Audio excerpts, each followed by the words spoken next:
Matthijs de Ligt, Lisandro Martinez and Diogo Dalot, who's a former Porto player. Manchester United signed him from Porto back in 2018. In midfield, Casemiro with Eriksen, and then a front three of Ahmad, Fernandes and Rashford, with Rasmus Højlund leading the attack. Porto were wearing their traditional blue and white striped shirts, the blue shorts, the white socks. They're going to play from left to right as we looked at. Manchester United in their traditional outfits, red shirts, white shorts, black socks. It'll be Samu to get the game started. And we noticed all day that there's no breeze in northern Portugal at the moment. There's no wind to blow the smoke away, so it's through the cloud of the pyrotechnics that this game will kick off tonight in Porto. We're high enough up as it is without having to see through a cloud of smoke. But what a fantastic atmosphere, Conor. In for a really good game tonight, I hope. On the way is Alvarela, passes to Galeno on the left-hand side, back to the Argentinian international, centre-half in ahead Perez, who's on loan from Udinese. For the first time, Porto come up over the halfway line, a chance to break on that side with João Mario, who runs into Diogo Dalot. Dalot's been able to hold him up but not get it off him, and now Galeno will cross into the penalty area, picking out Samu, allowed to turn, tries to shoot, the shot hits Mazraoui, who hits the deck. I think it hit him in a painful area, but the Moroccan made the block, and listen to the roar of the Porto crowd. They've been able to get into the Manchester United penalty area inside the first 30 seconds and get a shot away. Really good start from Porto down that right-hand side. Mario getting around the outside, plays the ball into Samu in the middle. He does really well. He looks like he's had a missed touch, but actually he turns, he swivels 12 yards out from goal. I think it's De Ligt or Martinez ends up getting a decent blocking, but a really quick start from the home team. We're live in northern Portugal this evening on 5 Live and BBC Sounds. Estadio do Dragão, the Europa League. This 8 o'clock kickoff, Porto against Manchester United. Porto have it at the back.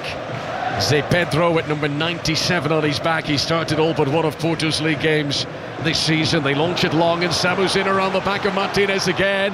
Samu, the number 9, controls it. Short little layup, shot on target, which Onana's got to push away. Galeno going for that top right-hand corner. 2 shots already from Porto. They mean business tonight, and they've got their first corner, 0-0. Well, it's Samu over the top again. Completely outstrips Martinez, gets in behind him. He's got all the time in the world. Finds Galeno. He has a strike on Onana's goal, and he troubles the Manchester United goalkeeper. Has to push it over the bar for a corner. Really quick start. Andre Onana, who made some big saves against Tottenham on Sunday. Were it not for him, that 3-0 scoreline could have been much more embarrassing for Manchester United, as the first corner of the game comes in from the right-hand side and is headed away by Bruno Fernandes at the front post. He's given it straight to Pepe, though, the Brazilian international, and back into the centre circle again. And João Mario, who came through the youth system here at Porto, broke into the Portuguese national squad last season. Estaquio from just inside the Manchester United half rolls it back to the goalkeeper Diogo Costa, away to our left-hand side. Just looking at the team selection, what Erik ten Hag's picked tonight. I look at Casemiro and Eriksen in the middle of midfield. We talk about the pace and what they've got, Porto again. Into the penalty area with Samu, held up by De Ligt, but he's held on to possession. Support outside from Pepe, finding players in space again on the edge of the penalty areas. Manchester United tried to cover all the options. Bruno Fernandes stretches out a leg, catches João Mario, and the ball goes out for a throw. No free kick. Throw into Porto, midway into Manchester United territory, and it's all happening away to our right-hand side, which is the end that Porto are attacking in this first half, 0-0. And that's what Bruno Fernandes has got to do. He's got to take on more defensive responsibilities. Casemiro and Eriksen in behind him, and at times, I know he got sent off at the weekend, but at times this season he finds himself too far advanced up the field and doesn't protect the players in behind him. His defensive work has got to be better. Porto have got a 100% record here in all competitions so far this season, a record that they want to continue tonight. Victor Bruno's face pops up on our screens in front of us. This is his first senior coaching role. He used to be the assistant here, promoted to replace Sergio Conceição during the summer, and now he'd love a good run in the Europa League in his first campaign in charge. Samu gets another touch. Dalot's able to whip it away from him. Casemiro now, just outside his own penalty area, plays a calming ball to Bruno Fernandes. For the first time in the game, Manchester United put 3-4 passes together. Mazraoui comes encroaching deep into Portuguese territory and gives it to Ahmad on the right-hand side. Back into Bruno Fernandes, edge of the penalty area. Poor pass and gives the ball away, and Porto with a chance to break, but intercepted by De Ligt, and Manchester United hold on to it inside their opponent's half. 4 minutes played in northern Portugal. Casemiro Casemiro, just outside the Porto penalty area, tackled off the ball, wrestled in a shoulder charge, but Porto can't hold on to it. Rashford shooting a position on the left-hand side, tries to get it onto his left boot, but the angle was always narrow for him, and he's opted to turn and roll it back to Christian Eriksen instead. Eriksen's delivery is poor from the Dane, low into the penalty area, and Zé Pedro is able to clear it away. But at least Manchester United putting a few passes together now, Paul Robinson. What a start. Do you want to breathe for a minute, Connor? That was an incredible start to the game, wasn't it? I mean, Porto really started on the front foot, and it has taken, like you say, 4 or 5 minutes for Manchester United to just get a little bit of possession, keep the ball, recycle it through the midfield and get themselves into this game. You expect that though when you're playing away from home, especially in these European competitions, huge stadium like this, the atmosphere against you. Manchester United do what they do now. If they can take the sting out of the game and keep it like this for a while and grow into the game. Bruno Fernandes up against many Portuguese compatriots this evening, has it on the right hand side of the midfield for Manchester United, infield to Casemiro more centrally. Porto now drop back into a more defensive pattern as they allow Manchester United come at them on the left hand side with Marcus Rashford. Outstretched palms from Rashford suggesting he wanted better options there as he rolled it back into his own half and back to Matthijs de Ligt. De Ligt, who's featured in every Premier League game so far this season for Manchester United. He didn't play against Twente in this competition last week, but he is in the starting team tonight as Porto win it back in the midfield, and Estaquio launches one over the top, and Dalot's got to sprint back under pressure from Pepe here. Good pace though by Dalot, matched him stride for stride and played the calming back pass to Onana. Yeah, it does really well there. Manchester United defender gets caught again. It's obviously something that Porto have worked on, the ball over the top. This time for Pepe, it's Casemiro and Eriksen who get caught out too high up the pitch again. No protection for the Manchester United back four. Ball over the top, but Dalot does really well. Bruno Fernandes has it midway inside the Manchester United half. United playing from right to left as we look down. 6 minutes on the big stadium clock at the Dragao. De Ligt turns and rolls it back to Andre Onana. 7 seasons ago he played against Porto in the Champions League. And he also played 2 seasons ago back when he was an Inter player and they got all the way to the final. They took on Porto in the Champions League that season, so he's played here in more recent times as well.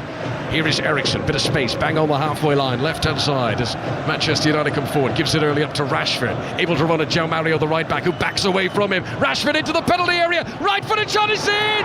The goalkeeper has made a mess of it at the front post. It wasn't the most powerful shot from Rashford, but he's managed to deceive Diogo Costa. And with a petrified João Mario backpedaling away from him, Rashford took the invitation to cut onto his right boot and to play it low, not with great power, and the keeper is disgusted he's not kept that out. What a start for Manchester United, their first shot of the game, and Marcus Rashford makes it Porto 0, Manchester United 1. Brilliant, absolutely brilliant by Marcus Rashford. That's him at his best. Picks the ball up on this left-hand side. Just about to say, I've noticed how high up the pitch Ahmad and Rashford had started. Really high on the left-hand side. He picks the ball up halfway inside the opposition's half. His first thought is direct. He runs at João Mario, takes him on like he's not there, cuts into the box. He hits a shot at the goalkeeper. Listen, the goalkeeper should do a lot better. He falls backwards, tries to save it with his foot. But that is brilliant by Marcus Rashford. His first thought was run at the defender, take him on, get into the box, cause a problem, win a penalty, win a free kick, just get a strike on goal. That was Marcus Rashford at his best. Listen, the goalkeeper should save it, but really good forward play. 4th goal of the season for Marcus Rashford. 1 in the Premier League, 1 in the League Cup, and now 1 in the Europa League. That is just the start that under pressure Erik ten Hag needed tonight. Rashford, who got his big break in this competition back in 2016. There was a game against Midtjylland. Anthony Martial was injured in the warm-up. Rashford got to start, he took his chance, scored twice in that game, and he's pretty much been a Manchester United first-team regular ever since. But you said it, Paul, that is Rashford at his best, and when he's at his best, he's almost unstoppable. But there was no thought for him there. How often do we see wingers, wide players turn inside, try and recycle the ball through midfield, keep possession? He got that ball so far from goal, he's not even probably halfway into the opposition's half. His first thought is, I'm running straight at that goal. I'm running into the box, I'm taking my defender on, and I'm going to cause him a problem. Absolutely magnificent from Marcus Rashford. Since Erik ten Hag's arrival, it is Rashford who has scored the most Premier League goals for Manchester United of all players. And here in the Europa League tonight, An important goal that should settle any early nerves here. Porto, who started like a house on fire, they were swarming forward, they were applying the pressure, and now it is Manchester United who have cut them cold down the other end. Also at 8 o'clock, kick-off this evening in Glasgow, Rangers against Lyon is the latest, in fact a goal I believe for Jane Lewis. Yeah, there has been a goal. It's gone to the visitors. Lyon have gone 1-0 up. It's Fofana who's grabbed that opener for Lyon after 9 minutes. After Rangers were seeing plenty of the ball, they were carving out some half chances, but yeah, it's Lyon, the French side, are 1-0 up here at Ibrox. Rangers 0, Lyon 1. Thanks very much, Jane. Here in North Portugal, it is Porto 0, Manchester United 1. Marcus Rashford's early goal here on 5 Live and BBC Sounds. Nuhin Perez has possession of the back for Porto. That has certainly dampened the atmosphere and quietened things down from the home fans who were so raucous at kickoff. It's just what Manchester United would have wanted. Let's see how Porto respond. João Mario sends it down the right wing. Pepe to the byline, but sliding in was Lissandro Martinez, and that ball goes out for a Porto throw on the right-hand side. Paul Robinson. Good tackle by Martinez there, covering his defender, gets around the back, makes a good sliding challenge, puts it out for a throw-in. But a really good response from Manchester United after an excellent start to the game by Porto. You did fear the worst from Manchester United, the way that the ball was going over the top. They were getting cut open down the sides, but they had the answer. They went down the other end and they've given themselves a real good start to this game. Rashford's goal, the standout moment of the early stages of this game so far. Throw into Porto on the right-hand side, taken by João Mario, back to Zé Pedro. Pedro, who's come in as a replacement for the recently retired Pepe, the former Real Madrid player who finished his career at Porto. Ahmad tries to make an interception on the far side, but he can't get it away from Francisco Moura. Porto in the blue and white stripes have possession in the midfield with Estaquio, and then he plays it to the left-hand side, and Galeno right up against the choke of the touchline. Looked like he might have spilled out of play, but he has kept it in. Crowd urges a shot, but it's floated into the box. De Ligt with a header on the edge of the Manchester United penalty area, and that will go out for a corner. Corner to Porto on the right-hand side. They trail by an early Marcus Rashford goal to 0. That's a good defensive header that by De Ligt. Galeno on that left-hand side, cuts in on his right foot, whips it across the face of the goal. De Ligt doesn't know what's behind him. He's got the front post, guides it out for a corner over the top of everybody. Corner is going to be taken by Alan Varela, Argentinian player. A lot of big teams keeping an eye on him at the moment. He is a hot property. Sends in the right-footed corner, which Højlund got a touch to, and Rashford eventually clears away out of the penalty area. Back to João Mario, who's on his own in the centre circle. He'll give it to the right-hand side to Varela. Chips one into the penalty area. Bruno Fernandes jumps well to win a header, but he can't pick out a teammate with it. Manchester United still with work to do to quell this Porto attack, as Nico Gonzalez has it on the right-hand side. Gives it to Estaquio. Cross into the middle as appeals for a penalty. Galeno went down inside the box. He's sitting on his back. He's both arms raised in protest. Some cheers and whistles from the Porto fans, but the referee from Germany, Tobias Stieler, waves play on. I think it was Diego Dallo, wasn't it? Just got caught out of position, put in a challenge. It was off the ball was nowhere near him. It was Samu, the striker, who had the ball. Estaquio on the halfway line from Porto, back with Zé Pedro, and now across to Nuhin Perez, who used to be on the books at Atletico Madrid. He was mostly out on loan during his time as an Atletico player. Porto come into the Manchester United half once again. They're playing from left to right as we look down here. Zé Pedro looks for space with Francisco Moura on the far side, but it hung in the air too long, and Noussair Mazraoui was able to nip in and win it back for Manchester United, who have visibly grown in confidence with that Marcus Rashford goal. Erik ten Hag spoke, didn't he? He said he wants his characters, he wants some leaders on the field, and this is going to be a test of that. You know, it's a good test for them because they've gone 1-0 up, and it's how how resilient they are. They've got to defend well. They've all got to dig in, take their responsibilities. They are getting deeper, but they've got to get higher up the pitch. 1-0 to Manchester United here. Another goal at Rangers. Jane Lewis.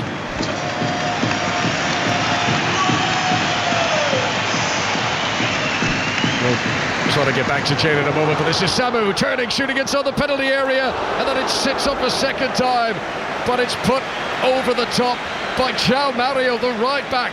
What a chance that was. Samu's shot charged down by Lissandro Martinez.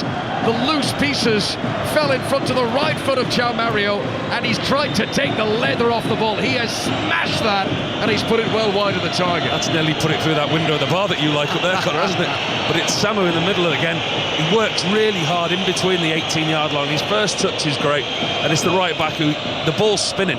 So as he kicks it, it's gone high and wide. It looks worse than it is. He's made a good connection, but it was a spin on the ball that's taken it away. But Samu's really impressed me. Works right through the middle of that 18-yard box. Yes, he's a big physical presence, 6'4" tall, Samu Amadorian, and his first touch has been excellent in the penalty area so far, and he picks up really dangerous positions, and he does look a danger man for Manchester United to look out for. We've seen a replay of that Galeno challenge when he went down to the penalty area. I don't think there's enough. I mean, there might be a little pull in his shirt, but it's not sustained long enough or persistent enough, I think, for the VAR to get involved. Here's Ahmad sprinting away from the centre circle for Manchester United and giving it to Rashford, whose first touch a little poor, allows the ball to go behind him. Plays it towards Højlund and it skips just wide. Almost an own goal. A cross in. George Højlund came off a defender and goes out for a corner, but so close to doubling Manchester United's lead. Let's go to Chelsea against Ghent. A goal for John Southall. Yeah, Chelsea lead Ghent by 1-0. Renato Vega with his first from the club. Really good cross from Mudryk on the right hand side, and there was Vega on the left hand side of the area. Downward header into the bottom right corner. Good finish. Chelsea 1, Ghent 0. I'll go to Rangers in just a moment, but let's see what Manchester United do with this corner. Quarter of an hour played at the Estadio do Dragão. Christian Eriksen has got to take it, raises his left hand as a signal to the teammates in the middle. All sorts of dispersing, looking for space as the ball comes in. Delict peeled away to the back post, heads it back into the middle. It was a jump in there by Højlund, but he couldn't get a firm touch. And Porto rather scrambling away out for another corner. Back to Rangers, Shane Lewis. Rangers are back in this one. Our tails are up. It's Rangers 1, Lyon 1. Tom Lawrence with the equaliser. Bit of a tussle between the Lyon goalkeeper Perry and Dessers, but Tom Lawrence was at the right place at the right time when the ball broke kindly to him, and he poked the ball home for a precious equaliser. It's 1 each here at Ibrox. 1-0 to Manchester United away at Porto. Second quarter in quick succession for Christian Eriksen. This one is from the left-hand side as Manchester United come forward. It'll be an in-swinger off his right boot. Again, Delict is trying to find some space at the back post. Lots of jostling in there as the ball is eventually played in by Eriksen, punched away by the goalkeeper Diogo Costa and picked up by Mazraoui on the edge of the box. He plays it back in where Højlund can't compete for it because he knew he was offside. And then Diogo Costa immediately tries to distribute down the right wing where Bruno Fernandes had made up great ground to get back. And a rather petulant kick at him by Galeno as Bruno Fernandes tries to clear the ball away. I think they know Bruno Fernandes' reputation. They know he got sent off at the weekend. I think they're trying to rile him up a little bit there. But that's exactly what I meant about Bruno Fernandes. That's the defensive responsibility that he's got to take on board. That came from a really quick piece of distribution from the Porto goalkeeper right into Manchester United's left back area. Bruno Fernandes has gone from an attacking position for Manchester United's corner all the way back to left back to win the ball back and get his team possession. But as you say, it does look like they are going to pick on him tonight. Here is Varela, Alan Varela on the right-hand side, clips the ball right-footed into the penalty area. Delict has to jump once, then twice to try and head it away. Porto still have it just on the edge of the box, though. Plenty of red shirts back for Manchester United. As this is Pepe on the right wing, feeds it infield to Alan Varela once again. Eriksen working hard, shadowing in front of him and forcing him away from goal and forcing Porto back towards the centre circle again. Porto 0, Manchester United 1. Yeah, they're slowly coming back into this game, Porto. Spoke about Samu, he's a real problem. I mean, they're getting the wide areas with Galeno, Pepe, looking to get balls down the side and getting into the box. But the big strikers causing the two Manchester United defenders a problem. Manchester United have it on the left wing, but Dalot, little room to manoeuvre, runs the ball out of play, and that will be a throw into Porto on the halfway line. Dalot, who only ever made a handful of senior appearances as a Porto player. He'd been scouted by Jose Mourinho as one of Mourinho's first ever signings at Manchester United as a cross comes in from the right hand side. Good cross by Estaquio. United have enough bodies back there to get it away. Casemiro hacks it just to get it down the other end of the field. It's all happening at Rangers Lyon. Another goal, Shane Lewis. Another goal. This time it's gone to Lyon, who now lead here 2-1 at Ibrox, and it was just too easy. Fofana this time provider for the second goal. He set up Lacazette. He was completely unmarked as he raced through the middle and he coolly slotted home. Lyon now 2-1 up in this one at Ibrox. Thanks very much. Porto 0, Manchester United 1 here. We haven't reached the 20-minute mark yet. Dalot preparing to take a throw in for Manchester United, throws it towards Eriksen, who's beaten in the air by the taller Estaquio, and the ball goes out for another throw into Manchester United. He'll be pleased, Erik ten Hag, with the amount of questions that have been asked of him and his team since the weekend. the way that they've started very, very well defensively. They've kept Porto out, but they've also offered problems going forward. From set plays, they look a danger, and Marcus Rashford tonight really looks like he's up for it. Before tonight, Erik ten Hag's team had only scored 1 goal across their previous 3 games, so he'll be very relieved with that early strike. He'll also know, though, that there is a long way to go here away from home. This game is not over yet. Well, that's the test of character that he spoke about. This is where he'll be looking for his players to not just dig in and get a result, but to show some character, to show some leadership. And Marcus Rashford's goal tonight, he's 26th in European competitions for Manchester United. As Eriksson plays it to Rashford once again, steps into the penalty area. Here's Højlund, tries to beat the keeper, the front post again. Did it go over the line? It did! It went over the line before it was kicked away, and Højlund has scored now. And it's almost a carbon copy in terms of what goalkeeper Diogo Costa has tried to do. He's been beaten at his near post twice. On both occasions, he's had a firm touch of the ball, but he's not been able to shovel it away, and it goes over the goal line, and Manchester United have got their second. Well, that's from one end to the other. That's come from Onana, plays a long ball into Højlund, and it's Christian Eriksen. He runs forward, he attacks the edge of the box into Marcus Rashford, plays it into Højlund. Højlund almost started the move. It was Onana's ball to Højlund, lays it off to Eriksen, who runs at the heart of the defence, out wide to Rashford, taps it back inside to Rasmus Højlund, hits it at Diogo Costa in goal, and again he falls backwards, the goalkeeper. This time it hits the underside of his right hand, doesn't get a block on it. The last time it hit his foot, this time it's the underside of his right hand, but that's twice the goalkeeper's been beaten at his near post. Manchester United won't be complaining, but neither of those attempts should have gone in. But again, really good quick play by Manchester United. It's 2 attempts on target from Erik ten Hag's team. It is 2 goals. The video assistant referee is just looking over the replays to see if there's anything, but this goal is going to stand. There it is, confirmation of it. So Højlund adding to Rashford's opener, and Manchester United 2 goals to the good inside 21 minutes. It's a night when ten Hag needed this sort of performance, and he's getting it from his team. Let's go to Stamford Bridge. Chelsea Ghent, John Southall. Yeah, Chelsea 1, Ghent 0. Could have been 2. Kiernan Dewsbury Hall on the right of the area, into the side netting. Fans at the far end thought he'd scored. Chelsea 1, Ghent 0. And here come Porto on the attack. Lofted ball into the penalty area. Dalot has only headed it down to João Mario. But Marcus Rashford back patrolling inside the penalty area.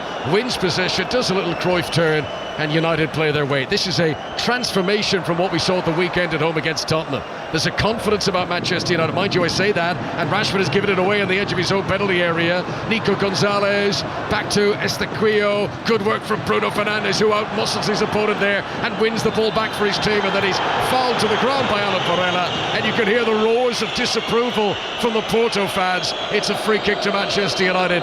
Good battling there from Bruno Fernandes. Bruno Fernandes and Marcus Rashford taking on the defensive responsibility. You can hear the boos because Fernandes has gone down in his usual style, moaning to the referee, arms out wide. It was a free kick, but he doesn't need to go down in the way he's done, which has riled the home crowd. But that's what we've not seen from Manchester United, that grit, that determination. Marcus Rashford, like you said there, in his own 18-yard box defending. Bruno Fernandes on the edge of his box defending. They've got a 2-goal lead now, which, listen, it's been gifted to them by the goalkeeper. 2 shots on target, 2 goals, but they actually got the ball from back to front very, very quickly. The move for the Højlund goal was a really good, crisp move. Straight from goalkeeper into Højlund, laid it off to Eriksen, who in turn found Rashford, and it was a really good strike from Højlund, but not one that should have got past the goalkeeper of Costa's quality. Diogo Costa, Portugal's national team first-choice goalkeeper. And on another night you would certainly expect him to do better with both of the goals. The fact that the shots themselves were different, but his reaction to them, how his body just seemed to crumple, to not have the force to propel the ball away. Very, very similar as Rashford comes on the prowl again into the penalty area, flashes it across the goal. Diogo Costa does much better this time, makes the save and pushes it well clear of the penalty area. Well, you said that's exactly right, Conor, because what he's done is his weight's on his back foot. He's fallen backwards on both occasions. The first goal's hit the underside of his foot because he's come out and he's tried to spread, but he's fallen backwards while he's doing it. And exactly the same technique for the second goal. First one's gone under his foot, second one's hit the underside of his arm, both at his near post. He shouldn't get beaten by either of them. But I tell you, Manchester United and Erik ten Hag won't be complaining. We are midway through the first half here in Northern Portugal. I think it's fair to say already, quarter of this game played, that Manchester United have shown more desire, more grit, more determination than they did in the full 90 minutes against Tottenham at the weekend. Commitment, that's a huge word. We spoke before, didn't we, with Steve in the studio. We always say how big Manchester United is, what the size of the club, but regardless of what club it is, when you pull on the shirt of your team, minimum requirement is maximum effort, and maybe that's been questioned at times at Manchester United, but in the first 25 minutes here tonight, what we've already talked about could be such a big week for them, the performance they've produced so far in this game. Listen, there's a long way to go. We might have a very different outlook at the end of this game, but at the moment they're probably giving the manager everything that he's asked for. It must be very frustrating being a Manchester United fan at the moment, because, as you say, it should be a prerequisite to put in the effort. We're seeing tonight, when effort is put in, these guys can play some ball. But, you know, how many times does this Manchester United not show up? And that is, I guess, down to the manager to impress upon the players to pick the 11 who are going to perform. But they're rolling up the sleeves, they're getting stuck in tonight, and Manchester United are leading 2-0 with 25 minutes played in Porto. And the Portuguese side don't really know quite what's hit them. They've not done an awful lot wrong, bar weak defending from their goalkeeper for the 2 goals. Here is João Mario, right-hand side for Porto, who've been inside the Manchester United penalty area with ease in the game. Great delivery, and Samu was ready at the back post, and De Ligt was able to force it away and out for a corner. That was dangerous for De Ligt, because he's right under his own crossbar there. He knew that there was a chance he could head it into his own net. He did well to get upward propulsion on it and to get it over the crossbar and out for a corner. Good ball in by João Mario, the right back, cuts into the corner of the box on his left foot, and it's Samu again. He's a real problem for De Ligt and Martinez. Positions himself in between or behind one of them. They're finding it very, very hard to pick him up in the box, but again, a good defensive header. Corner for Porto, but there'll be a delay because there's pushing and shoving inside the 6-yard box. Nguyen Perez, the Argentinian international defender, has come forward. He's trying to stand right in on top of the goalkeeper Onana. Højlund is trying to be the bouncer and prevent him from doing that, and as they each try to occupy the same piece of space, that tussle became too forceful, and the referee delayed the corner kick being taken. He's got his eyes glued on the pair of them, and the ball just come in from the far side. In swinger, De Ligt didn't get a firm touch. It fell to the feet of Eriksson, plays it out towards Ahmad, sells a dummy that nearly worked. That was clever from Ahmad, as the ball was going to go close to the defender. He tried to do a dummy, but Varela wasn't buying it. He kept his eye on the ball. Porto regained possession. He's clever there, Onana, the Manchester United goalkeeper. That's what I used to do on in-swinging corners. I always used to put my own player between me and the attacker who was trying to stand on me. I can put my arms up, I can push my own player. So you push your own player against the opposition player, and it made me stay on my line. Yes, probably getting the best of your talents there. As João Mario plays the ball forward into the Manchester United penalty area. De Ligt with the interception, but he can't fully clear. And Porto get it back again with Nico Gonzalez on the right-hand side. That's a good ball. João Mario, what a cross towards the back post. Samu, headed on target, saved by Onana, but it's back to Pepe, who bundles it into the net. And Porto get one back. 27 minutes played, 3 goals already in this high-octane encounter. Pepe, the Brazilian international, following in, but this goal is all about the quality of the delivery from João Mario. That cross into the box, Samu's header, brilliantly saved by Onana. What a save this was, but all he could do was presented from Pepe, and it's game on again as Porto get it back to 2-1. Have we got a game on our hands tonight? Listen to this. The ball into the box from João Mario. It was that ball we've been talking about all night, into Samu. Caused problems for the Manchester United defenders. Gets in between the two of them. But then Onana pulls off an absolutely world-class save. He's so unlucky, the Manchester United goalkeeper. It's a brilliant save, but it falls straight to Pepe, who's got the easiest of tasks from 2 yards out. Free header. What a brilliant save. He's so unlucky, the goalkeeper for Manchester United, but Pepe's there on hand for a tap-in. What a game we've got now. Wow, what an atmosphere in here. It was bouncing at kick-off. Manchester United had quietened the mood. However, that Pepe goal has got this place absolutely vibrating again.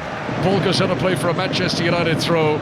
Midway inside the Porto half, just down below us, left-hand side as Manchester United come forward. Dalot throws it to Bruno Fernandes. Rashford hustled off the ball as Porto get it back again. Pepe, their goal scorer, gives it up to Galeno, and he tried to play a through ball for Samu, but he was fouled as he did so, and it's going to come back for a Porto free kick, and they want a yellow card, but so far no further action. It's all happening here. Connor, that's such a good save by Onana.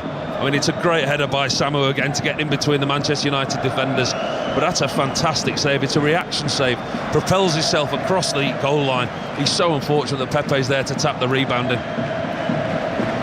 Pepe's second goal of the season, scored in the win against Gimenez 12 days ago, and a popular figure around here.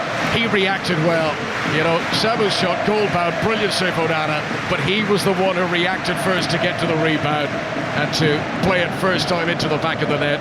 Porto 1, Manchester United 2. You said it, Paul, a 2-0. The long, long way to go away from home against a team like this. And we keep saying it about what Ten Hag said about his players, the test of character. You know, the leaders that he wants out there. And now this is it. The next milestone in this game for Manchester United is to get to half-time. They obviously won't have wanted to concede, but actually now it's very important that they don't concede again between now and half-time. Ten Hag can get his team in, they can have a talk at half-time. You can listen, they've done very, very well on the counter-attack. That's what they've done. You look at the stats, they've had low 40% for the most of the first half. Corners, free kicks, Porto are the better in all of the stats.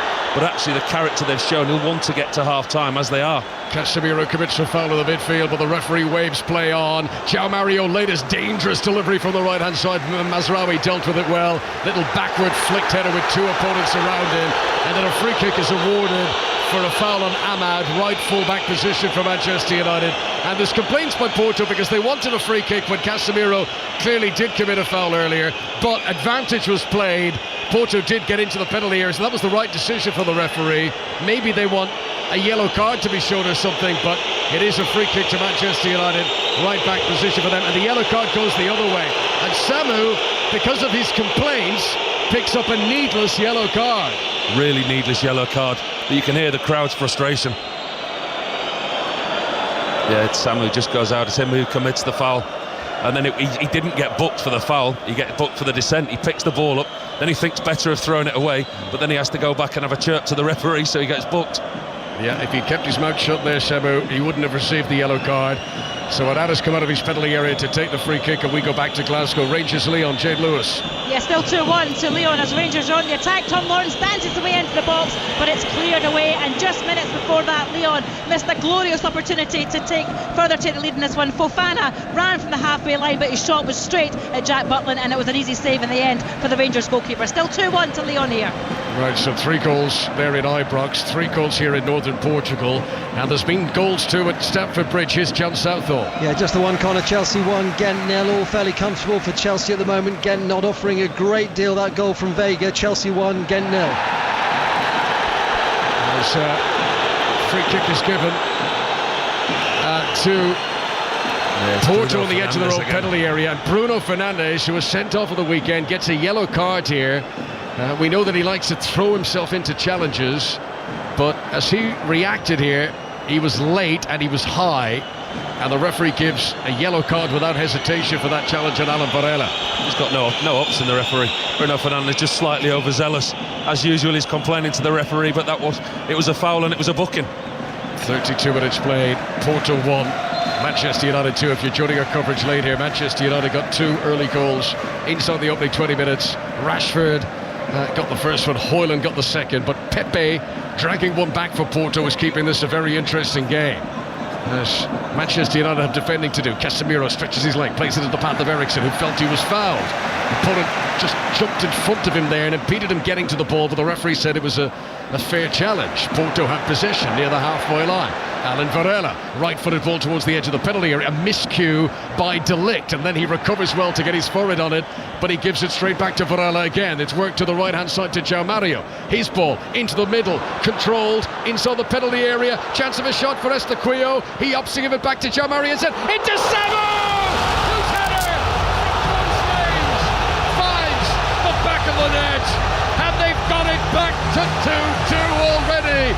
It's only 13 minutes since Manchester United scored to make it 2-0, and Porto have eliminated that scoreline already. 2-2, Samu and Pepe. Porto are baring their teeth and showing just how good they are. We've spoke about it all first half.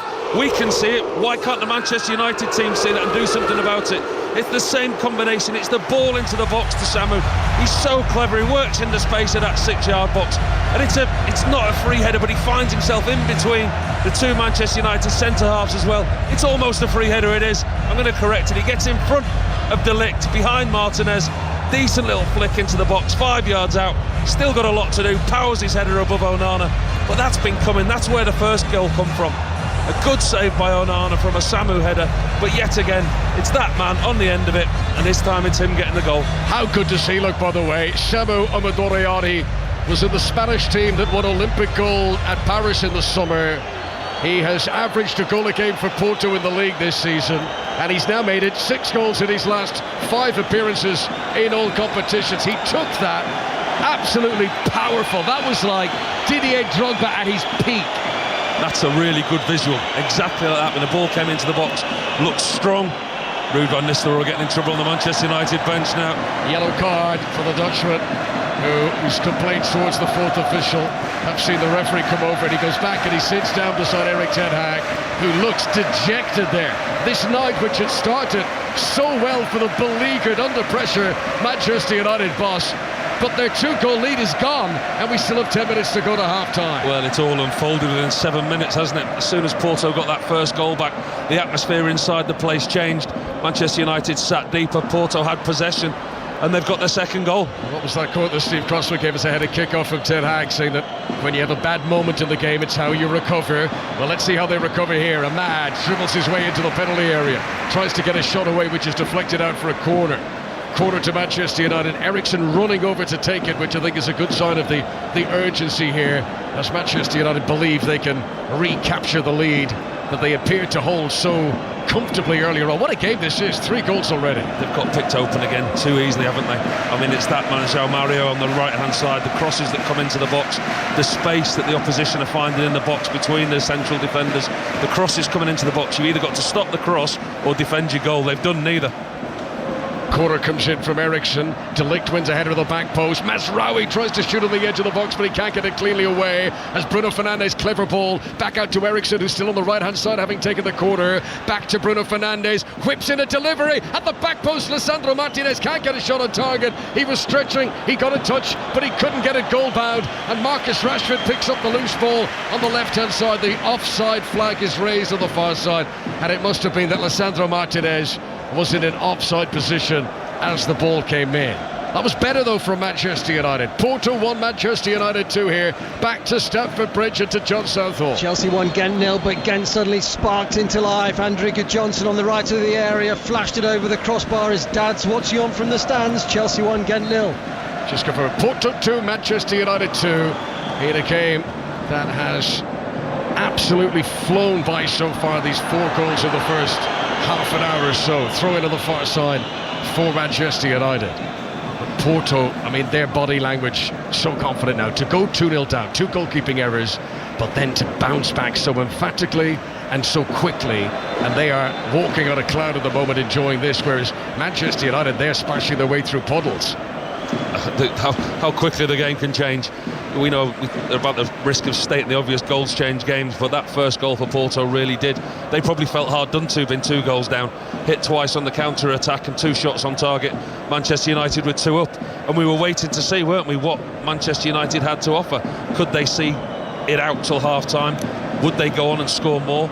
Porto, they picked up from where they left off earlier on in the game, and let's be honest, on the balance of play, they actually deserve to be level.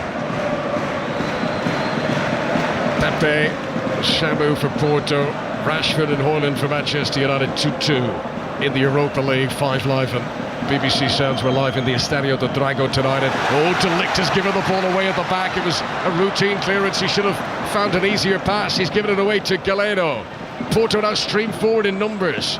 Alan Varela, 10 yards outside the penalty area. Manchester United recover that scare. They've got plenty of players back behind the ball now. Francesco Moura, chance for him to cross on the left-hand side. Galeno to the byline, swings the ball in, but too high, too forceful.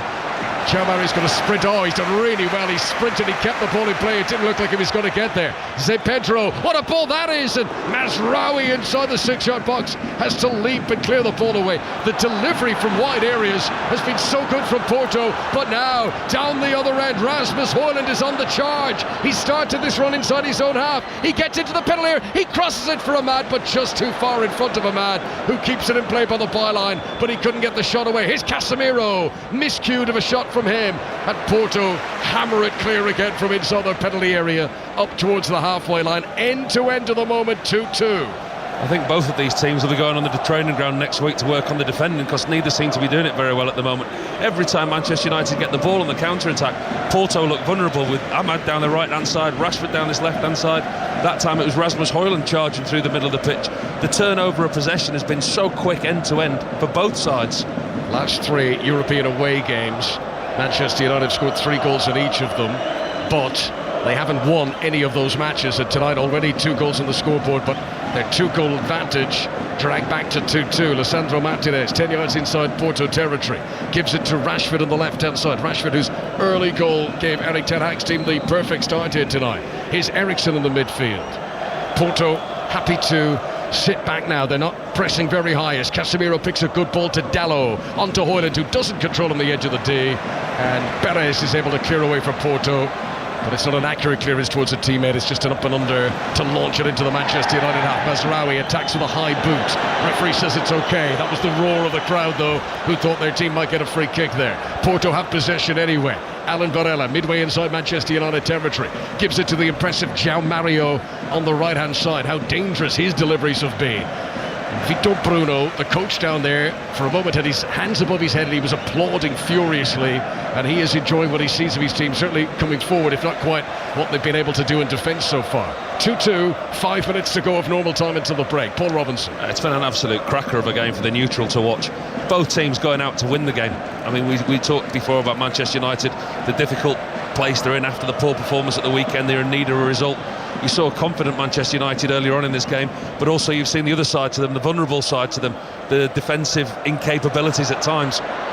Dalot just gets there ahead of Galeno on the edge of his own penalty area, hoists the ball clear. Ahmad will try and keep it in play, but unable to do so, and then Ahmad does well to try and win it back again off Francisco Moura over the far side, but he's been fouled, and that's a free kick to United, which they take quickly. And already in motion, here comes Bruno Fernandes over the halfway line. He's got Rashford outside him to the left. This is the position Rashford scored in at the start of the game. Breaks into the penalty area. João Mario, though, doesn't allow him inside this time. Back to Bruno Fernandes, floats it in towards Højlund. What a delivery! Højlund tries to control it. Should he have shot? Casemiro does shoot, and it's bundled away off Diogo Costa and out for a corner. Did Højlund have the time and space to try and take it down there for you, Paul? That's what I think he was doing. It looked for all the world that Bruno Fernandes was lining up for a shot. He doesn't. He played a real clever dink to the far post. Casemiro almost got in Højlund's way. Højlund looked to take it down on the chest, which he did have time, but Casemiro just got in his own player's way. Really clever pass that by Bruno Fernandes. Everyone thought he was going to shoot, but he just floated a straight ball to the far post. Bruno Fernandes, who has got a bit of criticism so far this season, but he's having one of his better games of the campaign tonight, as Ahmad takes the corner on the far side to Bruno Fernandes, level with the edge of the penalty area, plays a left-footed cross which doesn't have the elevation it required. Porto can't hold on to possession though, and it's back with Mazraoui, who's got Bruno Fernandes available once more on that right-hand side, and this is a better delivery now towards the penalty area, towards Lisandro Martinez peeling away. He plays it in along the edge of the 6-yard box. So Pedro back there is able to clear for Porto. Can they launch a counter-attack? Not this time, as Pepe miscontrols, and the ball goes out of play right in front of Ruud van Nistelrooy and Erik ten Hag, and a throw into Manchester United, which they take quickly, and it's a game that's been played at a very rapid pace so far. Højlund has possession, as Manchester United want a free kick there, and they're not going to get it. One of the Manchester United players is still not. It's Lisandro Martinez. He's got a problem here. He's hurt himself. I think it's the way he fell on the deck. United continue. They have possession, but they're effectively playing with 10 men here. Onana spots what's happening, and he puts the ball out of play so that Lisandro Martinez can get some treatment. Yeah, didn't see who it was, but he got a knee, painful knee to the back or the side. Just looking at the replay on the monitor now.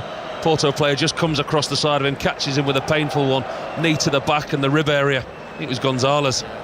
Nico Gonzalez charging across into the ribcage of Lisandro Martinez, who doesn't seem to be one for the dramatics. If he's down like that, it has hurt him.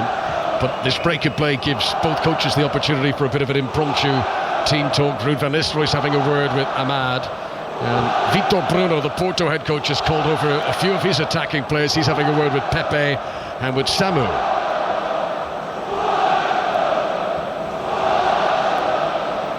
Clearly something that they've worked on, Porto. And also Manchester United. I think both teams tonight have struggled defending balls into the box. Whether it's Rashford on this left-hand side or whether it's Ahmad on the right-hand side, neither team have been afraid to put the ball into the box, especially Porto. I mean, with João Mario down the right-hand side, the full-back, that's where a lot of their threat has come from. He gets it out of his feet, looks up and doesn't hesitate to deliver. It's been a busy week of European football here on 5 Live. We brought you Champions League commentaries over the last 2 evenings, Europa League commentary tonight in Portugal. And more live football over the weekend. Manchester City against Fulham is our pick of the 3 o'clock Premier League games on Saturday. Ian Dennis will be round the grounds with the regular Saturday afternoon service. You can also listen to the 5:30 Saturday game, which is Everton against Newcastle. Full commentary here on 5 Live. And then on Sunday, a choice of 3 Premier League games to listen to. Aston Villa against Manchester United is at 2 o'clock. That's on 5 Live. That's a big game. Villa, who should be full of confidence after last night. And at that same time, 2 o'clock on Sunday, you can listen to Chelsea against Nottingham Forest. That's available on Sports Extra. Later on Sunday, the 4:30 game, Brighton against Tottenham.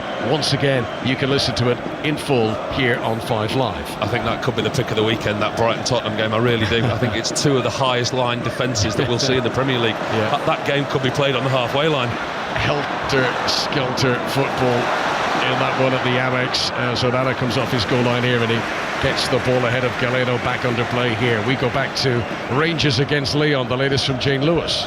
Yeah, Lyon have just gone further ahead in this one. It was an absolute beauty from Alexander Lacazette. He just picked up the ball, just dropped him, it came from nowhere, and he absolutely hammered it into the top corner. Absolutely brilliant goal. Lyon well in control of this one now. Half-time is approaching and it's 3-1 to Lyon. And we are into stoppages at the end of a pulsating first half here at the Estadio de Dragao. 3 minutes being added on for stoppages. Bruno Fernandes on the attack for Manchester United. Gets to the edge of the penalty area. Short pass to Ahmad. Left-footed ball to Diogo Dalot. Fancies one against his old team and it hits the stanchion, the post that's holding up the back of the net. But it fizzes off target. What a moment that would have been for Diogo Dalot. I think those Manchester United fans high up away to our left-hand side, they had a view where they thought that was a lot closer than it was, and it was the stanchion at the back of the goal rather than the back of the net that rippled. Porto 2, Manchester United 2. If you're just tuning our way on 5 Live, it's been a first half of 2 halves really, because Manchester United owned the first quarter of this game, took a 2-goal lead, but could not hold on to it. The same old problems that have plagued them under Erik ten Hag, and Porto are able to grab 2 goals to get it back to 2-2, and who knows which way it's going to go next. Long crossfield ball is straight out of play from Zepedro, and that goes out for a throw into Manchester United, and Mazraoui in the right full-back position. Mazraoui, summer signing from Bayern Munich. He's been involved right the way through since becoming a Manchester United player, taking over that right-back position in the team. Takes the throw in towards Rasmus Højlund, who can't receive it. Comes back towards Mazraoui. Eriksen plays it forward. Cut out by Perez. It'll come back to Eriksen. His first-time ball releases Marcus Rashford in space down the left-hand side. João Mario's backpedaling away from him again. Rashford onto that right boot again. Can he pull the trigger? He eventually does shoot, but there's too many defenders in the way. And I'll tell you what, João Mario's impressed us going forward, but time and time again, he's under pressure when Marcus Rashford is running at him. Well, it was almost a carbon copy of Marcus Rashford's goal right at the start of the game, but this time he runs all the way across the 18-yard box, picks the ball up from so deep, and he's intent. He's so quick, he gets himself into the box, rides 1, 2, 3 challenges, just runs out of space and eventually gets muscled out of it. But he really does look sharp when he does that, Marcus Rashford. It's been one of the better games we've seen from Marcus Rashford this season. He's had commitment, he's been tracking back, he's been illustrating the work rate that he doesn't always show. As Dalot wins a header here midway inside his own half, up towards Højlund, who can't get a touch on the halfway line. Samu jumps and can't get a touch on the edge of the Manchester United penalty area, and the loose ball trickles back to Andre Onana away to our right hand side. Porto 2, Manchester United 2, and there is the whistle for the break. Well, wow, how do you sum that all up in 30 seconds? I don't think you can. There was a lot that happened in that first half. And as many positives for Manchester United, there was just as many negatives. Paul Robinson. Where do you start? Literally, where do you start? The usual defensive susceptibility was there for all to see. You either stop the crosses or you defend your goal. There's far too many crosses went into the Manchester United box. De Ligt and Martinez, they've got a real handful in Samu, who's finding the spaces all over the box. But then actually, the application of Marcus Rashford, Bruno Fernandes, the spirit that they've shown on the break, on the counter-attack, the 2 goals that they've got, and even after they got Porto got the 2 goals, United have still tried to push forward and almost at the end of the first half there get another one through Marcus Rashford.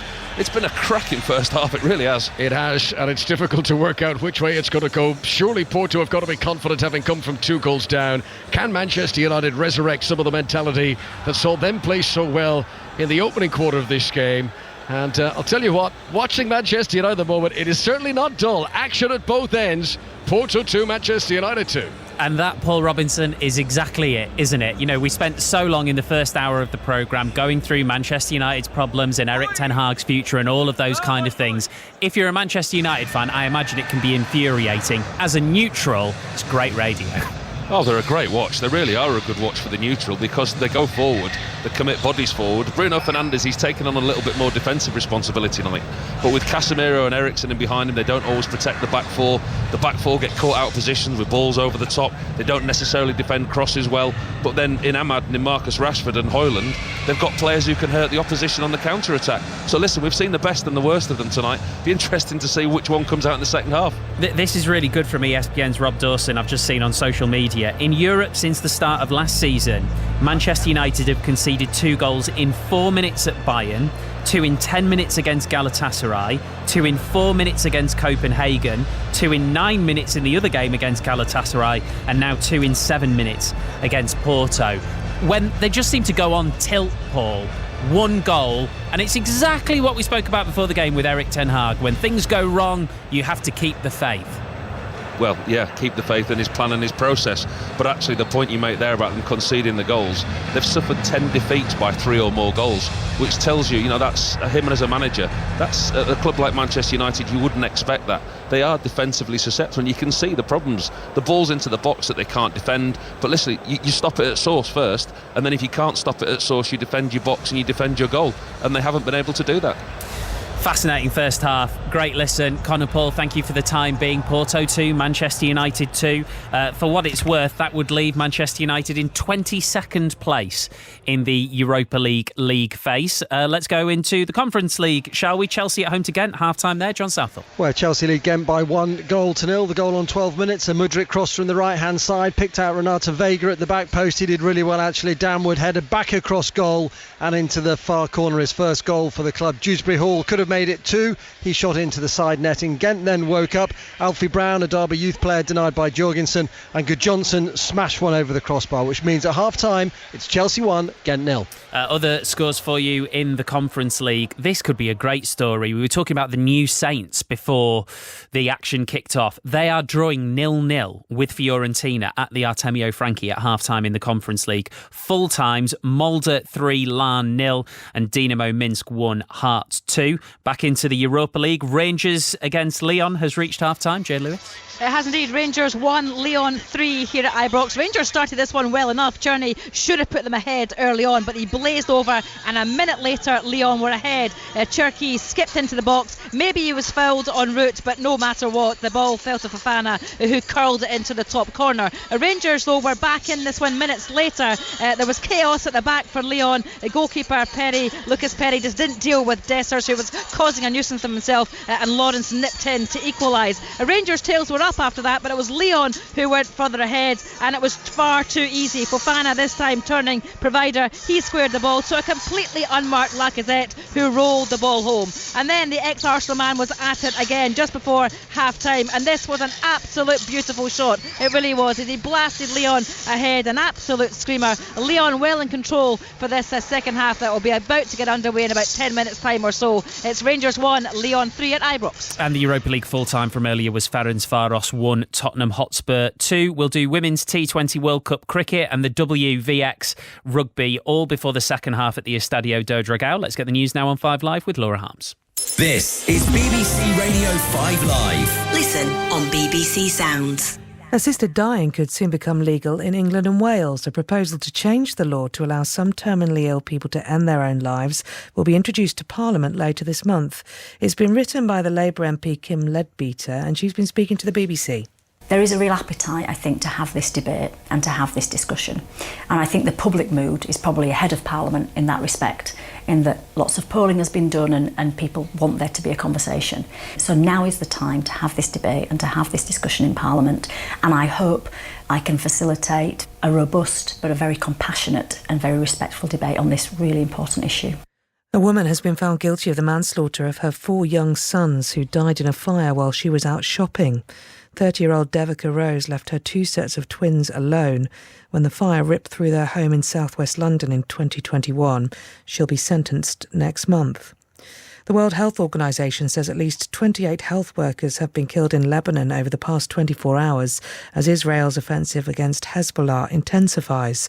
The WHO says many others are not reporting for duty and have fled the areas where they work because of bombardments. Lord Ousley, who founded the anti-racism charity Kick It Out, has died at the age of 79. The FA says he played a hugely inspirational role in tackling discrimination. And the Around the World cruise ship, which has been stranded in Belfast for 4 months, has finally set sail. The vessel should have departed in May, but was delayed by repair works. Greeted with a roar around this stadium. The atmosphere out there is amazing. The ICC Women's T20 World Cup is here. Look at the emotion. The top 10 teams in the world do battle for Australia's crown. We need to be ready for the challenge, and I've no doubt we are. Live from the UAE. Over long on, how far's it gone? Get ball-by-ball coverage from every match. And keep up to date with the TMS podcast. What a shot that is. On 5 Sports Extra. Don't miss a moment on BBC Sounds.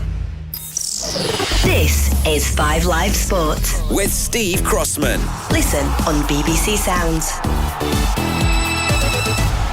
And we'll be back live in Porto shortly, but let's talk Women's T20 World Cup cricket, shall we? Scotland lost to Bangladesh on the opening day of the tournament. Henry Moran was watching in the UAE. So at the end of the first day of this Women's T20 World Cup here in the Middle East, we have seen victories for the hosts, Bangladesh. Of course, the tournament was due to be played in Bangladesh before political unrest saw the competition moving to here in the UAE. They beat Scotland's women by 16 runs, defending a target of just 120. Bangladesh bowled really well against a Scotland side that just couldn't build the partnerships they needed on their tournament debut. The second match of the day saw a little bit of a surprise. I think Pakistan against Sri Lanka we thought would perhaps go the way of a Sri Lanka side that won the Asia Cup earlier on this year, but in the end, big win for Pakistan, winning by 31 runs. They were bowled out for 116, but restricted Sri Lanka to 85 for 9 from their 20 overs. England bowler Tash Farrant has been following the action for Test Match Special. Bangladesh haven't won a game in a World Cup in the 2020 format for 10 years. You could see what it meant when they beat Scotland earlier on today. Yeah, it meant a lot, and obviously they had that huge disappointment of the tournament in the last month being moved from their home country, which they were so excited to play in front of their home crowd, their family and friends. It would have been disappointing as well for their close relatives, so they would have had to pick themselves up, but that's what they did today. They came out, they bowled beautifully. They weren't able to post a big score on the board, only putting 119 on the board, but it proved too difficult for the Scots. I just felt that they were just not able to get above the run rate in that power play, which we thought was so paramount. And Sarah Bryce, she got 49 or 52 today, but just with no support from her fellow Scottish batters. So a great win from Bangladesh, and something that they'll feel very proud of. As you say, they haven't won a game in a T20 World Cup for over a decade, so that meant a huge lot for them, and that will give them so much confidence going forward into their next games. A word on Scotland, who, as tournament debutants, knew that perhaps the prospect of winning many matches would be difficult, but will they be frustrated to have restricted Bangladesh to a pretty low total, a target of just 120, but then only have one player in Sarah Bryce that really looked at any point in and able to put any pressure on the Bangladesh bowlers? Yeah, Scotland are here, and they're here to win some games as well. They're not just here to participate in their first T20 World Cup, and they would have taken sort of restricting Bangladesh to 119 in that first innings, but as you say, just no one able to get going. I mean, throughout the whole day, boundaries were hard to come by. Sarah Bryce, she was there from ball 1 to the last ball, and you could see at the end she was absolutely knackered, but she just needed someone, a couple of people just to go with her. The main work on for Scotland from today was their fielding. I think they were the worst fielding side that we saw out of all the 4 teams today, so they'll be disappointed with that, because I just feel like fielding is infectious in the group. If you can hold your catches, take a run up, catch a screamer, that just really breeds a lot of confidence within the group. So I'm sure that's what they'll be looking to try and put right in the next game. Tash, thank you very much indeed. The Women's T20 World Cup of 2024 is underway here in the Middle East. All the details and some of the best of the action available on the BBC Sport website and app. That's Henry Moran, the TMS team, back on 5 Sports Extra for commentary of South Africa against West Indies from 10:45 tomorrow. And as announced today, we've got ball-by-ball commentary of the Pakistan against England Test Series, which begins on Monday. You can listen on BBC Sounds. There's extensive coverage on the BBC Sport website and app too. England have made 10 changes for this weekend's WXV match against the world champions New Zealand. Marley Packer comes back in to captain the side. She says England are not just looking to win, but to improve on their victory over the Black Ferns last month. Yeah, really looking forward to it. Obviously, played them a couple of weeks ago. We had a few fix-ups that we wanted to do, and it's great that we've got the opportunity to play world champions again within a few weeks of playing them previous. So you don't often get that opportunity. So I think it's one that myself and the rest of the squad are really relishing this week. Can you tell me how you're feeling about the Black Ferns after Ireland have or haven't done you a favour in rattling them somewhat ahead of this weekend? Look, I think it's just great for Ireland to get a result like that is pretty phenomenal in itself, and to have a ratio of playing them 3 times and beating them twice is pretty epic. But I think there's no better matchup than the Black Ferns versus the Red Roses, and that they're going to be wanting to put a few wrongs right from our previous game against them, then also the game against Ireland. So I think you'll probably see a bit of a different New Zealand come out the blocks this weekend. That's Marley Packer speaking to our rugby union reporter Sarah Orchard, who is with us now. Sarah, 10 changes sounds like a lot. Do you think this is a stronger 15 than the team that won their opener against the USA? Yes, certainly. The big names are back. I mean, we mentioned Marley Packer. She was rested last week, as was their star wing, Abby Dow. You got Tatiana Hurd, who's back there in a centre partnership. This time she's going to be going along with Helena Rowland. But, the bigger shocks perhaps of this squad are to do with the likes of a Sales Mawena Talling. She's going to get a shot in a big game like this wearing a 6 shirt. Now, you'd normally see someone like a Sadia Kabir in that role, but she's out injured for this competition, and it's just really added to the depth of who's really going to put their hand up and make that World Cup squad next year. Now, Talling, she's really strong, she's physical, and it's her engine that's particularly impressed the England coaches, so a really big opportunity for her. You were talking to Marley Packer there about New Zealand coming into this having lost to Ireland, and I'm sure they'll still be reeling from that, although wounded animals and all that, It's the kind of result in sport, Steve, that we live for. Ireland have eventually really invested in the last couple of years into their women's programme, and it's paid off so quickly for them. This time last year, they were playing in the 3rd tier of this competition called WXV. There's 1, 2 and 3, so they were down in 3rd. And now they've done so well and moved so quickly in their programme. They're beating the world champions, the Black Ferns, in WXV1. So yes, the Black Ferns, they're going to be probably letting out a lot of frustration on England, but you'd still make the Red Roses favourites for this. But I wouldn't expect them to run away with it like they did against the USA last week. That's Sarah Orchard. You can watch all of this weekend's WXV games on the BBC Sport website and iPlayer, starting with Wales against Italy tomorrow at 3, and then England against New Zealand is on Sunday at 9 p.m. The latest episode of the Euroleagues is out now on the Football Daily podcast feed on BBC Sounds. Loads of reaction to this week's Champions League matches, including Lille's remarkable victory over Real Madrid. Although I think if TNS gets something in Florence against Fiorentina, that is going to be the story of the week. We might yet have the game of the week tonight. It certainly started well. Porto 2, Manchester United 2. Paul Robinson is with Conor McNamara. Thanks very much, Steve. Manchester United are back out for the second half. We're awaiting the re-emergence of the host Porto. 2-2 for now. But it would appear that one of the goal scorers for the first half is about to be changed for Manchester United, because Marcus Rashford has not come back out onto the pitch with his colleagues, and Alejandro Garnacho is being prepared for his introduction. Now, Rashford was making sprints into the penalty area very late in the first half. There was no evidence that he had picked up a knock. Perhaps there's something, Paul Robinson, but you'd imagine the way this game was going that they'd want Rashford to stay on the pitch having scored. What do you make of this change? Garnacho on. He's been excellent in the first half, Marcus Rashford, hasn't he? I mean, we spoke about his ability and how quick he was, and when Marcus Rashford's like that, he's almost unplayable. The opportunities, not just for his goal, but that he created with his drives into the box. I'm surprised at that. There must be a slight injury for Marcus Rashford, or the manager's looking at Aston Villa at the weekend, because obviously that's such a big game for Manchester United, as well as the game tonight. Maybe Marcus Rashford's just played himself into the starting 11 for the weekend, but the way he's played tonight, I wouldn't have taken him off just yet. There's Andre Villas-Boas making his way to his seat in the director's box. He's the president of Porto these days, the former Chelsea Tottenham manager, as Garnacho confirmed as the arrival onto the field at the start of the second half here for Manchester United. Well, no longer a teen, turned 20 in July, the Argentinian. Scored against Southampton 3 league games ago, got 2 goals against Barnsley in the League Cup 2 weeks ago. Can Alejandro Garnacho get Manchester United back in the lead here in northern Portugal? A game that, remember, they led by 2-0 midway through the first half. Yeah, the Marcus Rashford situation is one that I'm sure we'll find out in Erik ten Hag's press conference at the end of the game. It'll be one of the first questions that he gets asked, simply because of how well that he played in the first half. So Manchester United will get this second half started. They are playing from left to right as we look down. Red shirts, white shorts, black socks. Porto haven't made any changes over the break. They have got their blue and white vertical stripes.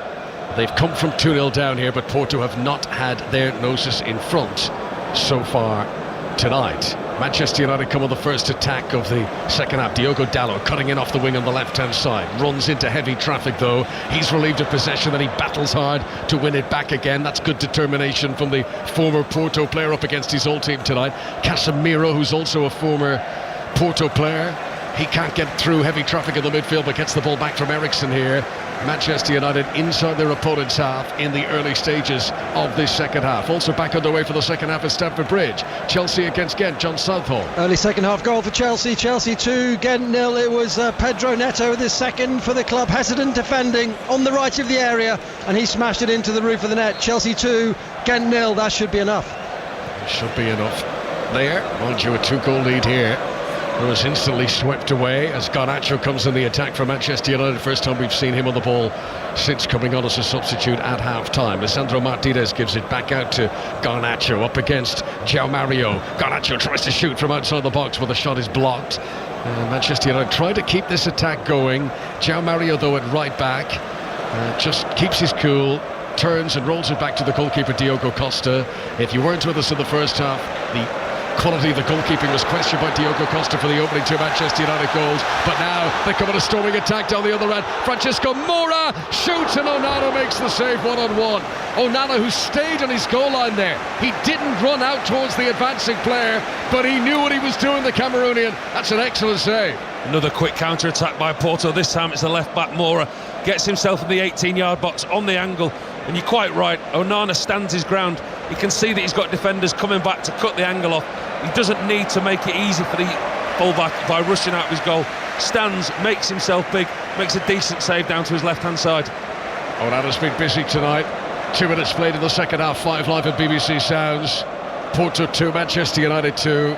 Corner to the home side will be taken on the left-hand side. Busy 6-yard box awaits it. Bruno Fernandes leaps and wins the header to clear the ball away well outside the penalty area. Picked up by Francisco Moura again. His left-footed delivery into the penalty area. This time it's Lisandro Martinez who clears it away. Martinez, who picked up a rib injury towards the end of the first half, but has got that looked after over half-time, and he's back out on the field here in the second period. Porto have possession midway inside Manchester United territory.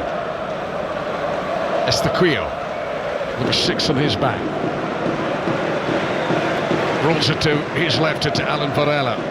Varela, who's been touted as being a bit of a new Rodri. He's one of the more promising young defensive midfielders in Europe. As Porto hold on to it here Still Estaquao inside the centre circle. He'll turn and roll it back to Perez. Porto happy to hold on to possession here and to deny Manchester United of the ball in these early stages of the second half. Pepe stretches, keeps the ball in play. Scorer of Porto's first goal tonight. Say keeps it in play. Belatedly the flag rises. It did go out. So a throw in to Manchester United, left full back position for that. Paul Robinson. Yeah, Varela's a good player. He's a player that I've watched a couple of times, and as you say, he's been highly touted for the Premier League. Very, very closely watched by Liverpool. I think his defensive midfield capabilities, as you said, he's still a very young player, but likened in a very similar way to what Rodri plays. Here is Casemiro helping it on in the midfield, out to Nusayr Mazraoui on the right-hand side. He plays a little 1-2 with Ahmad. Ahmad on the right-hand side of the Manchester United attack. Garnacho on the left, Højlund through the middle. Rasmus Højlund, who has scored his first goal of the season tonight. Ahmad there loses possession though as Porto get it back. And they roll it to goalkeeper Diogo Costa. Away to our right-hand side. 2-2 here. 4 minutes played in the second half. Another goal, though, in the second period at Chelsea. John Southall. Maybe it won't be enough. Chelsea 2, Ghent 1. Watanabe with a free header, 6 yards out. No one near him. Chelsea 2, Ghent 1. And in Porto, Samu Almirón scores to give the home side the lead for the first time tonight. And again, it's come from a wide delivery, low into the penalty area this time. From close range, Samu does it again, and it's 7 goals in his last 5 games in all competitions. What a handful he is as Manchester United's defence caves open again. Porto 3, Manchester United 2. Well, the fact that we were still at Chelsea tells you how quick that counter-attack was. That's gone from back to front within 2 passes, down the right-hand side, cut back to Samu. 7-8 yards out, right foot smashes it into the roof of the net. Onana got absolutely no chance. Gonzalez, I think it is, down the right hand side. It's such a quick break, so quick. Pepe into Samu, smashes it into the roof of Onana's near post. That was a lightning quick counter-attack. 2 goals for Samu tonight. He looks the real deal. Summer signing from Atletico Madrid, who have retained a 50% share of him because they feel he is destined for greatness. And on the evidence tonight, this is a proper number 9. I'll tell you what, he's a player that obviously we knew about, but having watched him firsthand tonight, being inside the stadium, being this high up, watching his movement, watching how clever he is. What's the saying? Work clever, not hard. That's exactly what he does. He's a striker that works in between the 18-yard box. He times his run, and for a striker that's so young, there's no wonder that Madrid want a sell-on clause. Age 20. Yeah, Samu Almirón. Big name brewing in world football. Manchester United, how have they ended up in this position? Jesus Dalot to the byline, down the left-hand side, whips in a low cross. Diogo Costa got down well to make the save. Well, first and foremost, Paul, credit to Porto. You're 2-0 down at home. To turn it around within 50 minutes to be leading 3-2 is a remarkable achievement. But from a Manchester United point of view, where is the streetwiseness? How do you not hold on to a 2-goal lead? Well, game management, isn't it? Leaders on the pitch, people on the field who organise everybody else, and it's the usual susceptibility that we've seen. Balls down the side, balls in behind. This was a cross, another cross, but this was a cross on the floor. It was a wide fullback getting to the byline, cutting it back. But again, it was Samu, the same player, finding himself in space. The centre-half just not getting close enough to him. His movement around the box, his movement, his timing into the box. The delivery that he's had tonight has been exceptional. The players are obviously very, very aware of his qualities. Well, you certainly get your money's worth watching Manchester United in Europe. 3-2 to Porto now. Their previous European game was 3-3 at Galatasaray back end of last season. These are all away games. Lost 4-3 in Copenhagen, lost 4-3 in Bayern Munich. So many goals as Bruno Fernandes tries to lash one in across the face of goal. He's claiming it touched the defender and should be a corner. The referee was close to it and had a good view. Says no, says goal kick. Goal kick to Porto, who lead 3-2 here. But 3-2, having been 2-0 up, Erik ten Hag's bad week you could arguably say has just gotten even worse. And it could get a little bit. Bruno Fernandes is going to have to be careful here. He's chasing the referee round, pulling his shorts up around his chest, shouting at the referee. He hasn't given up. This is over a corner kick. You can tell his frustration. He's still going on at the referee, and he's been booked in this game, Bruno Fernandes. He's going to have to be very, very careful. He's continuing the protest. In the Premier League, he would have been shown a yellow card for those protests. He's got a bit of leniency here from the German referee in Europe as Porto launch it long in on the back of the Manchester United defence. And it is cushion-headed back by Diogo Dalot to Andre Onana, beaten 3 times tonight. Nothing he could do really about any of the goals, though, as the delivery from wide spaces carved through Manchester United's defence. Here's Ahmad on the right-hand side of the midfield. 5 goals in the game already. It feels like there's going to be more. Nothing fancy from Perez on the edge of his own box. He heads it out for a Manchester United throw. Going forward tonight, Manchester United have looked okay, in the wide areas. Garnacho coming on now, Ahmad, Rashford in the first half, but it just defensively, you question the protection that they get with Bruno Fernandes high up the pitch, Casemiro and Eriksen, the organisation and the protection that they give the back four. But it's been in the wide areas tonight with the fullback Moura and Mario, the delivery into the box, the space that the fullbacks have had, overlapping the wide players and getting crosses into Samu, who, listen, we can wax lyric about him all night. He's caused a problem all night, hasn't he? Porto 3, Manchester United 2. Mazraoui gave away possession with the needless backheel there a moment ago. The Porto fans behind the goal that their team defend have taken out these large flags. There's 8 or 9 of them. They are twirling them through the air. There's almost no breeze here tonight. It's a warm evening in northern Portugal. There's been heavy fog, but it's not cold at all. And Onana, what a pass that is to pick out Garnacho on the left wing. Now into Eriksen in the penalty area. Can he put it back for Højlund? Straight at the goalkeeper again. Diogo Costa cutting it out before it reached the Danish striker. Read it well there, the Portuguese goalkeeper. Christian Eriksen on a tight angle down the left-hand side. Looks to smash it across the 6-yard line. Goalkeeper gambles, takes a couple of steps to his left. Gathers it well. Some game this, live on 5 Live and BBC Sounds this evening, as Francisco Moura plays it up towards Nico Gonzalez, and he's challenged by Casemiro. The ball goes out of play for a throw into Porto. Mazraoui thought it was coming the other way. He was ready to take the throw in, but it is going to be a Porto throw. We've only played 10 minutes in the second half so far. Official attendance has just been announced on the big screen, just shy of 50,000. Samu out-muscled by De Ligt. And then, mistake between Lisandro Martinez and Casemiro. And then, well, Galeno went to the ground on the edge of the penalty area, appealing that he'd been fouled, I think, by Mazraoui. It was off the ball. The referee has not deemed it worthy of holding up play, and Manchester United come down the other end. Bruno Fernandes to Ahmad on the right wing, bearing down to the Porto penalty area, cuts in field on his left boot, gives it to Casemiro, low ball to the feet of Eriksen, flicks it back out to Diogo Dalot, now further to the left hand side to Garnacho, who sprints into the penalty area but is tackled by João Mario, and the home crowd love that because Garnacho tried to breeze past him, and not only did João Mario win the ball, but he came away with it. That's very good defending from him. That's better defending by João Mario. Going forward tonight, he's looked well, but he's looked vulnerable defensively, and that's where Manchester United got their joy in the first half with Marcus Rashford and now Garnacho. Porto 3, Manchester United 2. Another goal at Rangers tonight. Jane Lewis. Yeah, another goal, and it's gone to the away side. Lyon are showing all their class here. Every time they get the ball, you sense something is going to happen, and Fofana has scored his second of the evening. He's been excellent this evening, and it was probably the easiest goal he'll score all night. Brilliant work in, the ball came to him, broke to him, and he was all alone just to tap in. Lyon now 4-1 up against Rangers here at Ibrox. There's been some high-scoring games in Europe this week. Thanks, Jane. Free kick to Manchester United here. Bruno Fernandes takes it immediately. Gets the ball back for Christian Eriksen, plays it with a bit of swaz over to the left wing where Diogo Dalot is just outside the Porto penalty area, back into Casemiro, 10 yards outside the box but more centrally. Mazraoui is up from right back, he gives it to Ahmad, back into Casemiro again, plays it right-footed into the penalty area but behind Højlund, and João Mario is able to clear the ball away. He's had a quiet night tonight, Højlund, apart from his goal. I know that sounds silly to say because he's got on the score sheet, but actually since he's scored, the service to him, the delivery that he's got, he's been deprived of service, in all honesty. I think that was maybe a bit harsh to say that he's had a quiet night because he's been deprived of service. The Manchester United have not got in the areas to get the crosses in and the balls that he needs. Here is Garnacho, shoots from range, very long way out.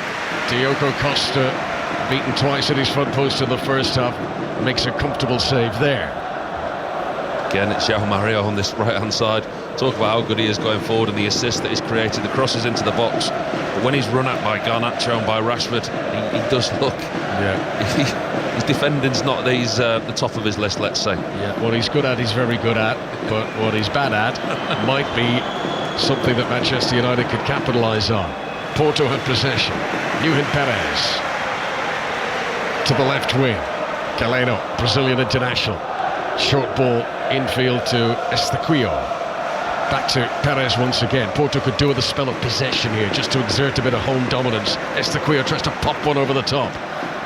Looking for the run that had been made there by Francisco Moura, up from left back to the edge of the penalty area. Manchester United haven't been able to clear this away. Galeno again, supported by Estaquio. Turns and rolls it back to Zé Pedro. They keep it moving over to João Mario on the right hand side. He does a chop turn on Garnacho, leans into him but can't win the ball. And this is the period of possession that Porto have required. This is what they've needed. They just needed to take the sting out of the game now. Manchester United drop back into their own half. Porto enjoying possession. Pass given away. You could hear the groans in the background. That was João Mario's ball. It was easily intercepted. Garnacho gives it to Bruno Fernandes. Manchester United come over the halfway line, outside of the right boot by Bruno Fernandes, so it stays in play on its way down the left wing. But sweeping across from the centre was Pedro, and he puts it out for a Manchester United throw. Good quality by Bruno Fernandes, the outside of his right boot. You can see Garnacho sets off on his bike, plays it into a pass into a really dangerous area. Nothing that the Porto defender could do apart from lose a throw-in. Tonight, Manchester United conceding 3 goals. Dalot crosses from the left-hand side, cleared away by Zé Pedro. It is the 24th time since Erik ten Hag has joined the club that they've conceded 3 or more in a match, and that is more times than any other Premier League club, obviously given that it's in all competitions. So, Premier clubs in all competitions, no team has conceded 3 or more often than Erik ten Hag's Manchester United. That in itself says an awful lot. When we said about João Mario, when Manchester United are bad, they can be really, really bad. It's defensively, isn't it? It's the personnel as well that have been brought into the club, that he's bought, these players that he's brought in. De Ligt has come in. Harry Maguire's obviously on the bench tonight. The rotation of players. Lindelof, another one that's on the bench tonight. Johnny Evans, another player in the club. He's tried different personnel, but it's defensively that you work on the training ground. These are not things that fix themselves just by putting different personnel on the pitch. This is something that's worked on the training ground. It's routine, it's shape, it's defensive stability, and they haven't had that. We've reached the hour mark. The Estadio de Dragao. Ahmad in possession on the right wing for Manchester United, dancing over the ball. Galeno back helping out the defence. Getting close to him, low balling towards the feet of Højlund, who can't control. Then Bruno Fernandes battles to win it back, steadies himself and shoots, blocked by Nuhin Perez. The Argentinian international spreading his body big on the edge of the penalty area. Bruno Fernandes is slow to get back to his feet. He's holding the back of his head. He's claiming he was fouled there. Manchester United still in possession and they play on. Porto 3, Manchester United 2 in what's been a really thrilling game here tonight in northern Portugal. Garnacho gets it from Manchester United, who at one stage led 2-0 tonight. He gives it low to the feet of Christian Eriksen. 15 yards outside the penalty area that Manchester United attack. Eriksen helps it on to De Ligt, who's gone forward here. Mazraoui has gone forward. Tell you, if Manchester United were to lose it here, they could be caught on the counter. Eriksen back to Lisandro Martinez. Dalot's made a run out on the left wing. Martinez spots him. Here is Diogo Dalot against his old club. He's crossed, took a deflection on the way in, but Perez jumps in front of the goalkeeper and heads it out. Only as far as Mazraoui shoots. Couldn't. Just about saved away by the goalkeeper Diogo Costa, and then Garnacho following up hits the side netting. Well, he was off balance, Mazraoui, but he very nearly troubled the goalkeeper there. Well, they're having a go, Manchester United. That's one thing you can give them a lot of credit for. Mazraoui on the edge of the box, goes to the bottom right-hand corner. Diogo Costa sees it really late. He actually does very well to get a big hand on it and push it just far enough away from Garnacho, who's off balance at the far post. He can't make a clean contact. All right, Porto are making a change here. Pepe, who scored the first goal of their comeback tonight when they were 2-0 down to make it 2-1, will make way, and a teenager, Martin Fernandes, will come on. While they make that change, back to Stamford Bridge and to John Southall. Chelsea have a 2-goal cushion again. Chelsea 3, Ghent 1, and it's Christopher Nkunku once again, 14 yards out, thrashed it in. He has the blue balloon in his mouth.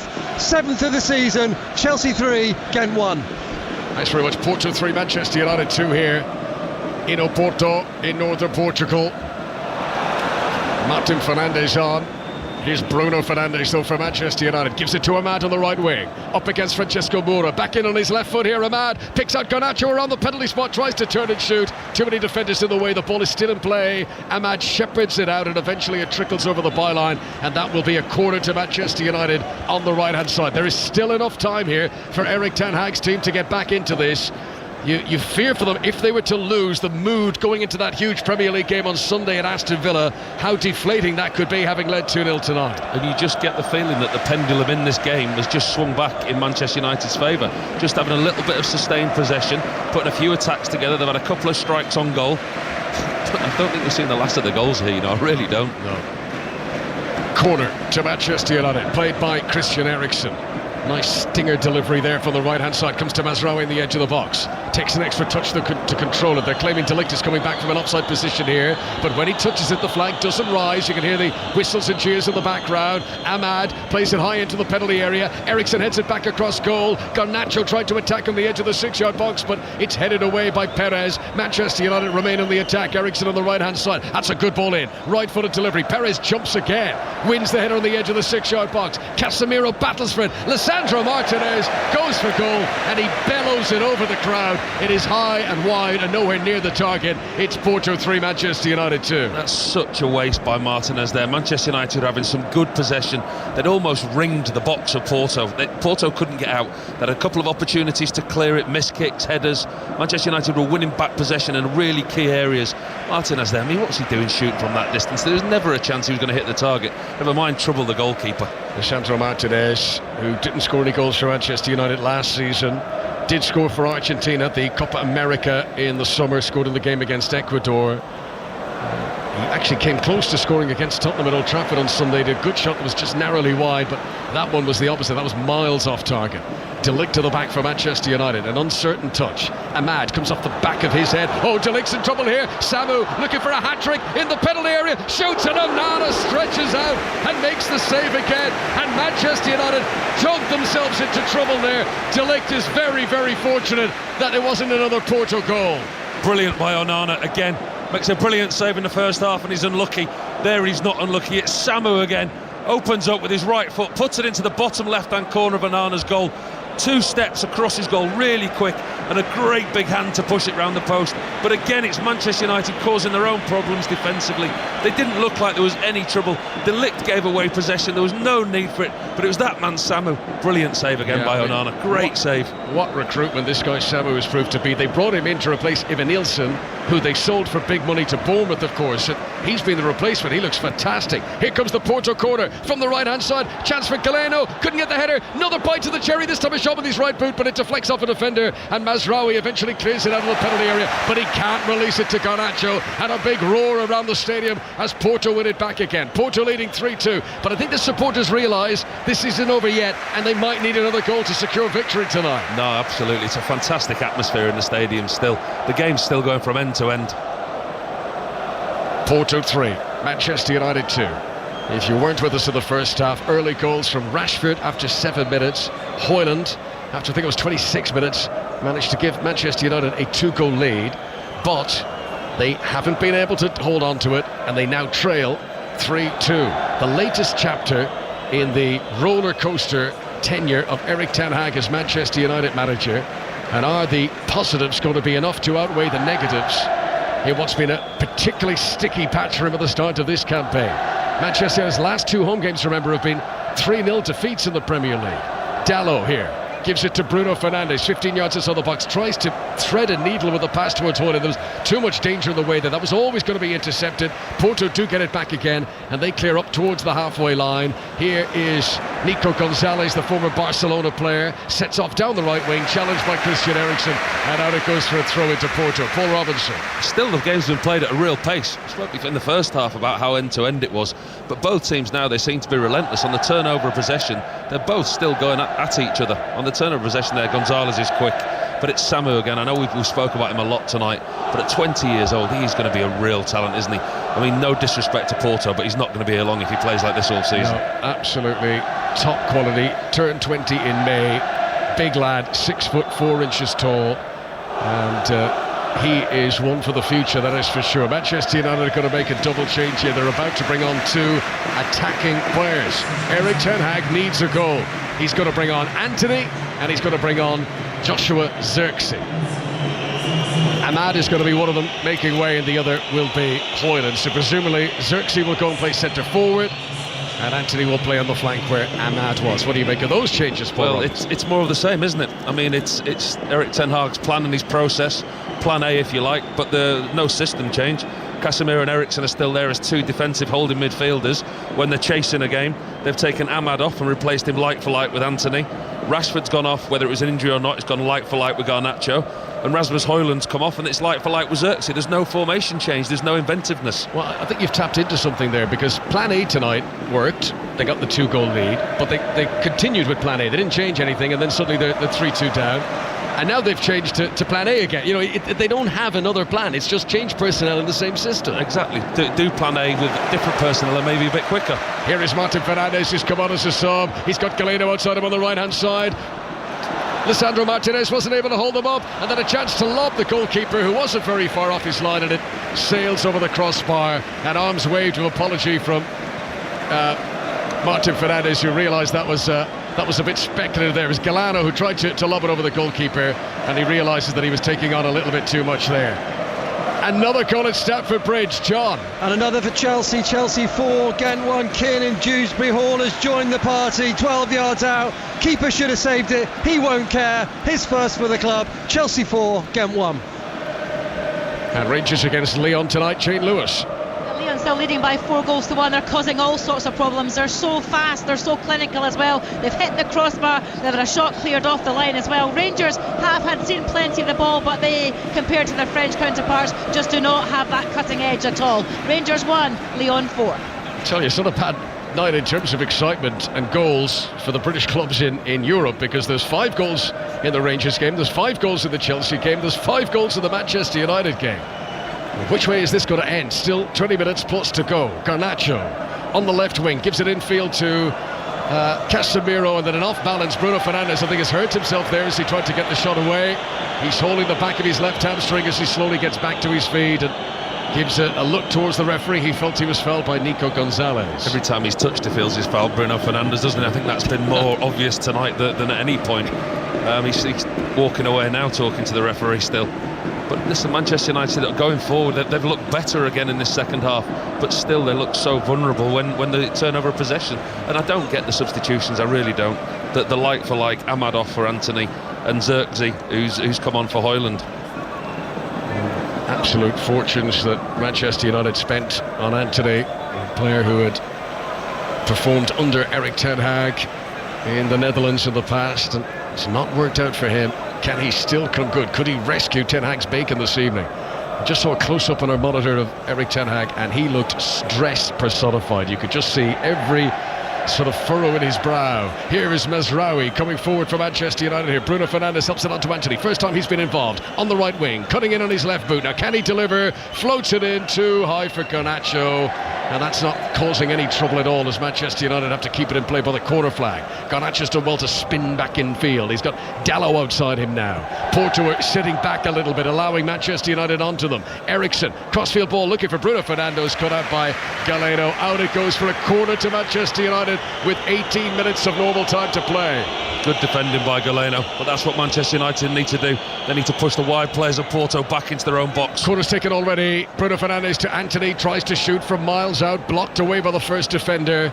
Loose ball is picked up by Dalot on the far side. He gives it infield to Mazraoui. All of Manchester United's outfield players are well up the field in Porto territory as Eriksen gets a chance to steady himself. Sends it across towards Zirkzee. De Ligt gets a header on target, but it was from the edge of the area, and it's comfortably saved by Diogo Costa. Yeah, it was a long way out from De Ligt. It's just a deflection into his path.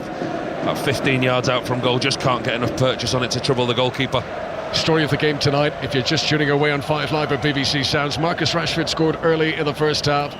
Rasmus Højlund made it 2-0 after 20 minutes. Both goals thanks to weak goalkeeping at his near post, uncharacteristically by Diogo Costa, who was able to get touches on both of them but couldn't keep them out from spilling over the goal line.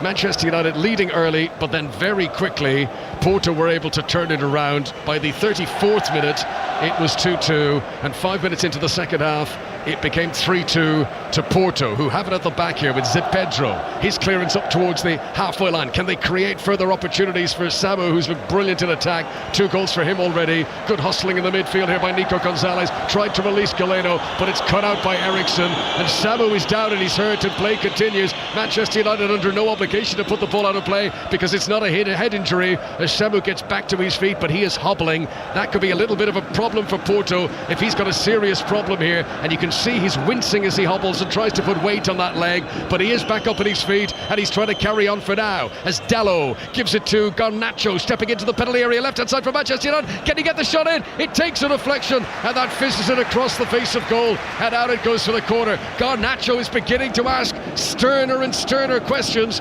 of the Porto defence. Looks sharp, isn't it? And it's João Mario again on the right hand side, the right back that gets exposed. Garnacho looks sharp, looks quick, cuts inside, gets the shot away, deflected out for another corner. To be taken by Christian Eriksen. Porto crowd hush a little.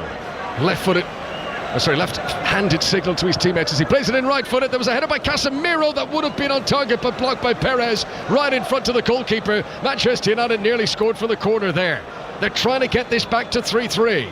Bruno Fernandes launches it high and hopeful into the box. Casemiro jumps, can't get a judge. Here's Lisandro Martinez, cushions it over. De Ligt jumps, now it's Garnacho, but the volley comes off the outside of his right boot, and it's one of those that's so far off target it actually stayed in play on the right wing for Antony, who dances and jumps over the ball, delivers a left foot across which took a deflection. Perez, who's had a fine game, wins the header of the front post, and anywhere will do for Galeno as he hammers it clear down the other end of the field. Well, Porto 3, Manchester United 2. They're certainly not out of this Manchester United, are they? They're having a real go.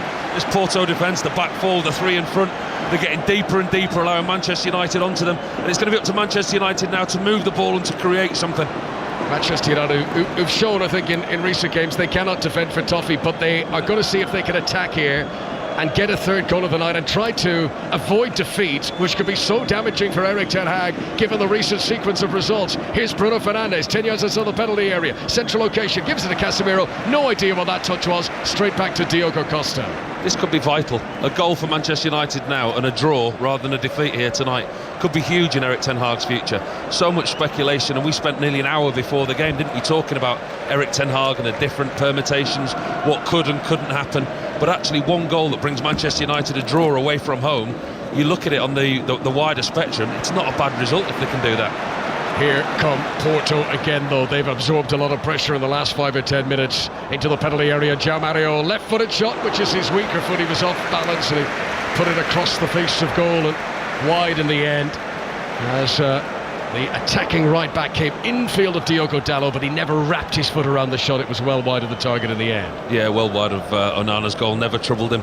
But again, that just gives Manchester United a little warning that Porto, that they're not done. And especially on the counter-attack, they have got the pace in those wide areas, but when they do that, they leave space, like now for Garnacho. Manchester United made 3 substitutions. One of them is Garnacho, tries to run in between 2 defenders. There was no room to do that, but the loose ball has been picked up by Christian Eriksen here, and Manchester United do remain on the attack. Bruno Fernandes into Casemiro, just outside the D of the penalty area. Antony tries to shoot early. He was smothered in his attempts to do so by Varela. Here is Mazraoui, he's been out-muscled as Porto get it back again. Then Mazraoui comes battling in to try and win possession and concedes a free kick. And that's a free to Porto inside their own half. And Porto are about to make a double change here.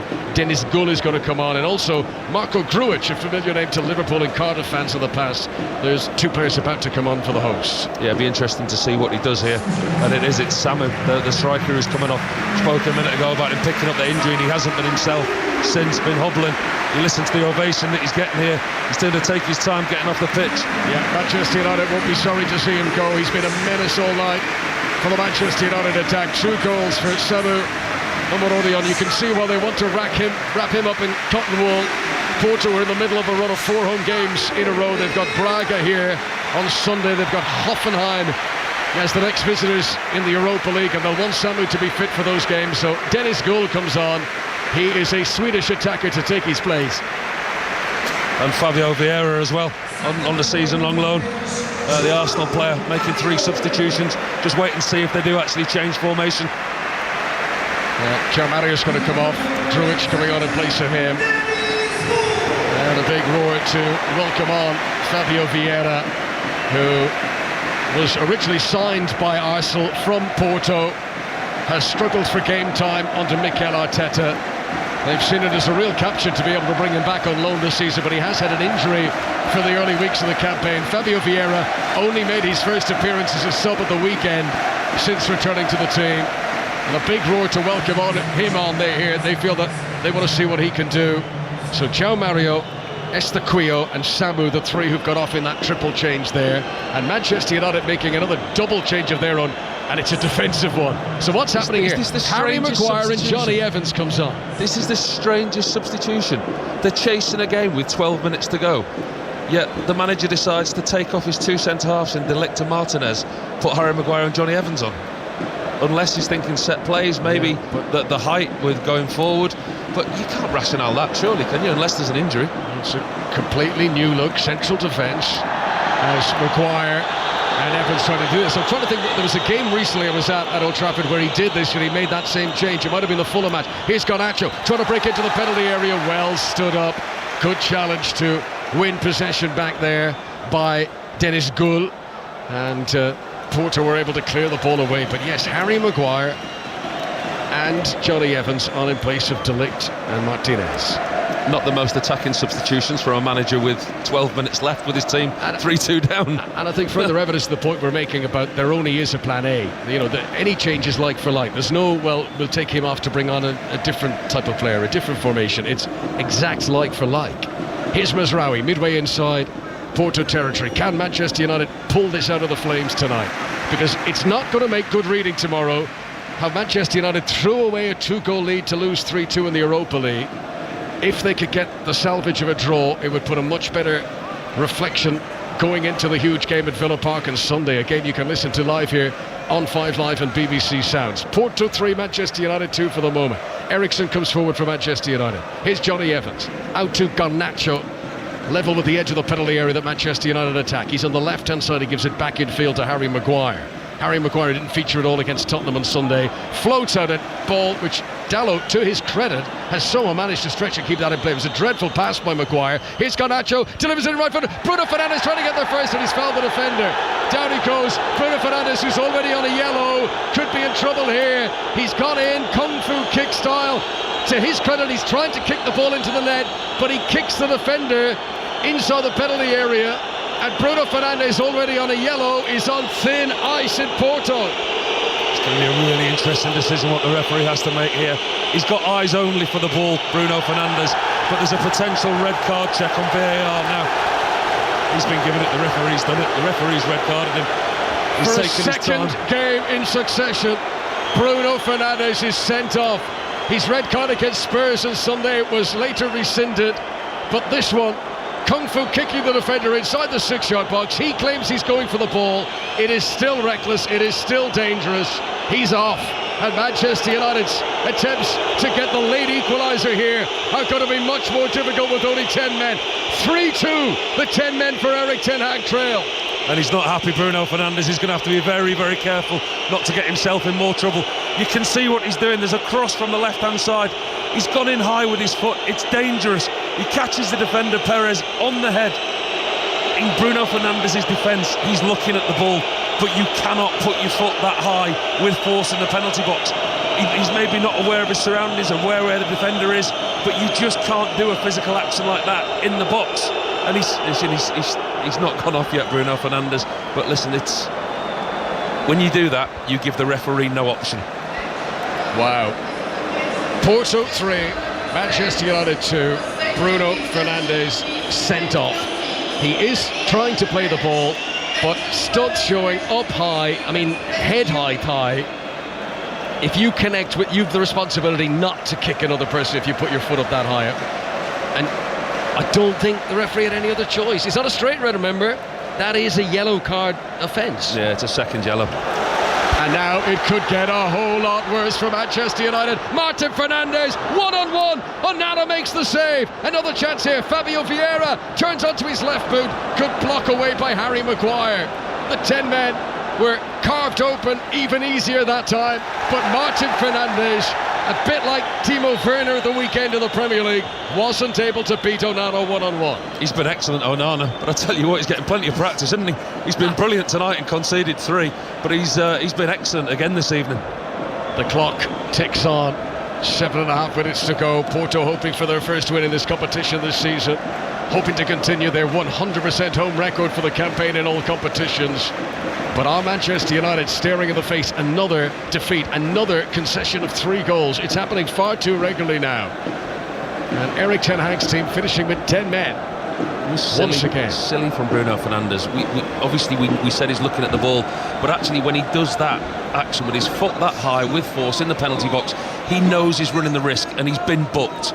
It's careless, he's experienced, he should know better than that. And that was a point where Manchester United were coming back into this game. Long clearance, bounces up comfortably for Diogo Costa. You know, you say going for the ball, but you know, any late tackle, you can say you're going for the ball, but absolutely. He didn't get the ball. He's got the defender who'd got there first to clear the ball away. But his experience is what the point I'm making, and he knows that, and he shouldn't be doing that. You got a feeling that they were just coming back into this game.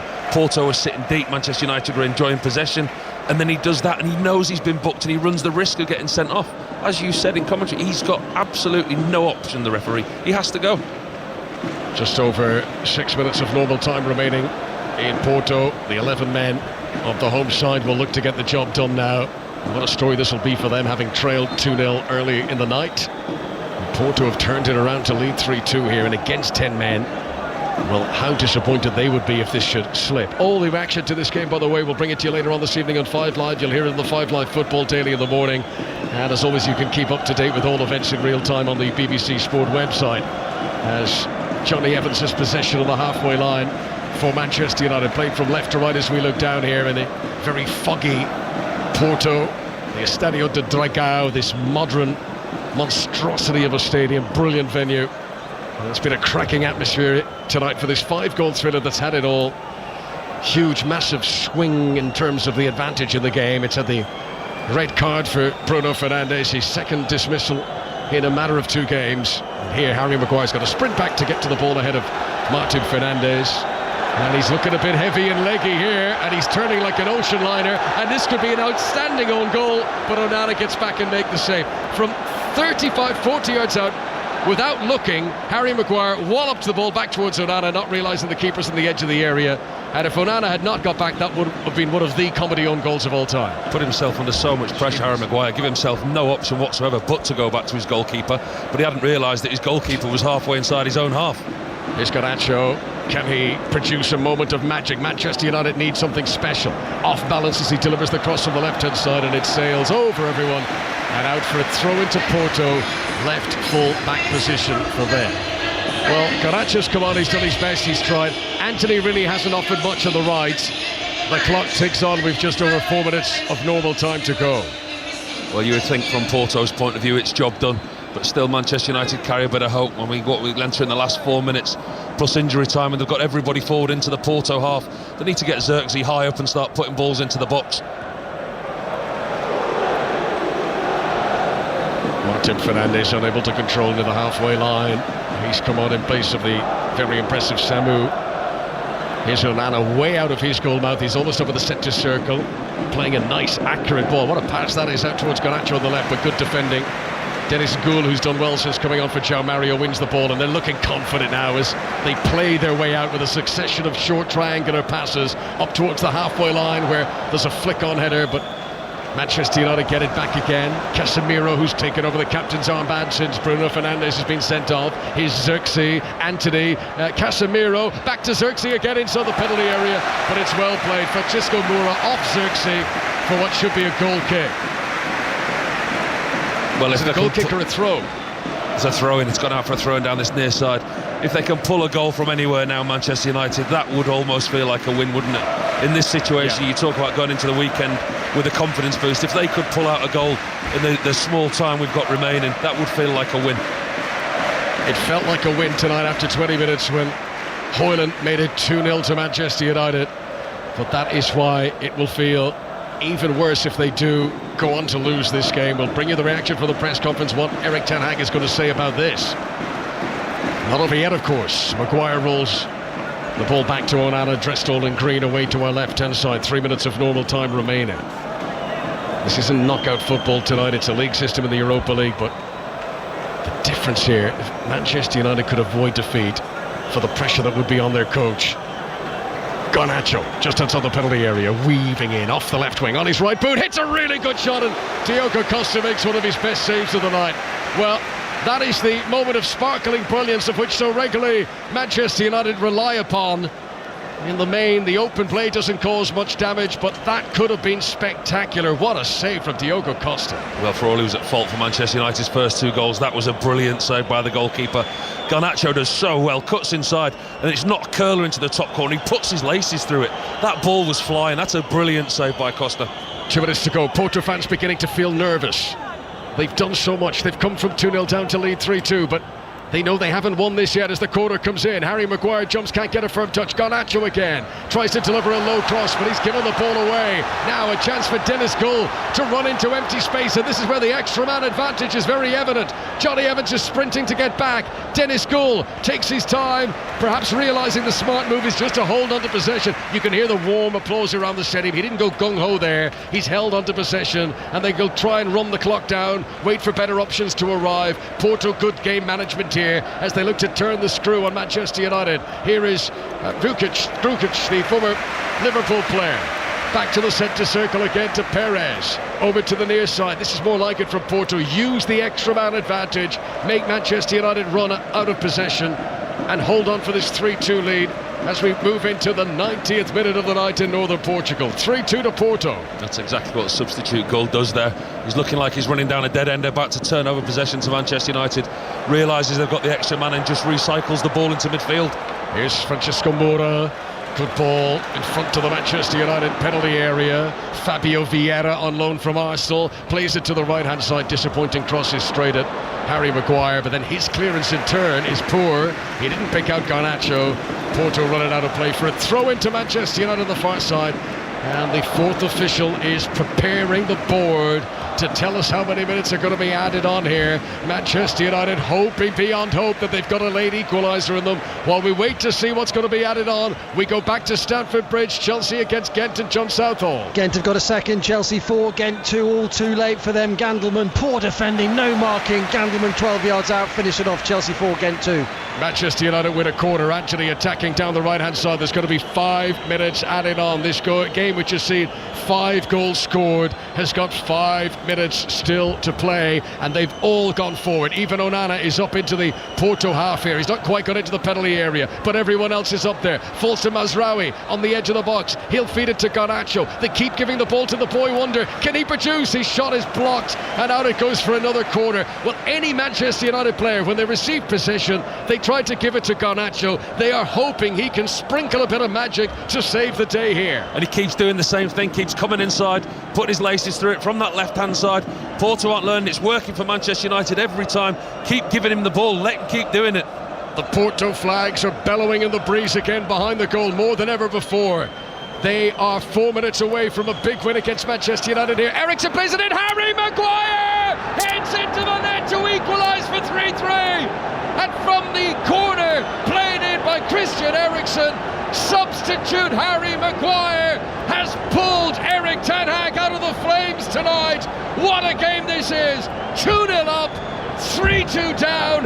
Manchester United get it back to 3-3. What an incredible finish to an incredible game. We questioned his substitutions. We said, why is he bringing on Harry Maguire? Why is he bringing on Johnny Evans? They're chasing the game. That's why. Corner in from Christian Eriksen, outswinger. Harry Maguire rises 7 yards out. Powerful header. Porto got nobody on the posts. They've paid for it. It's a brilliant header from the English centre-half. Great delivery. Powerful, strong header.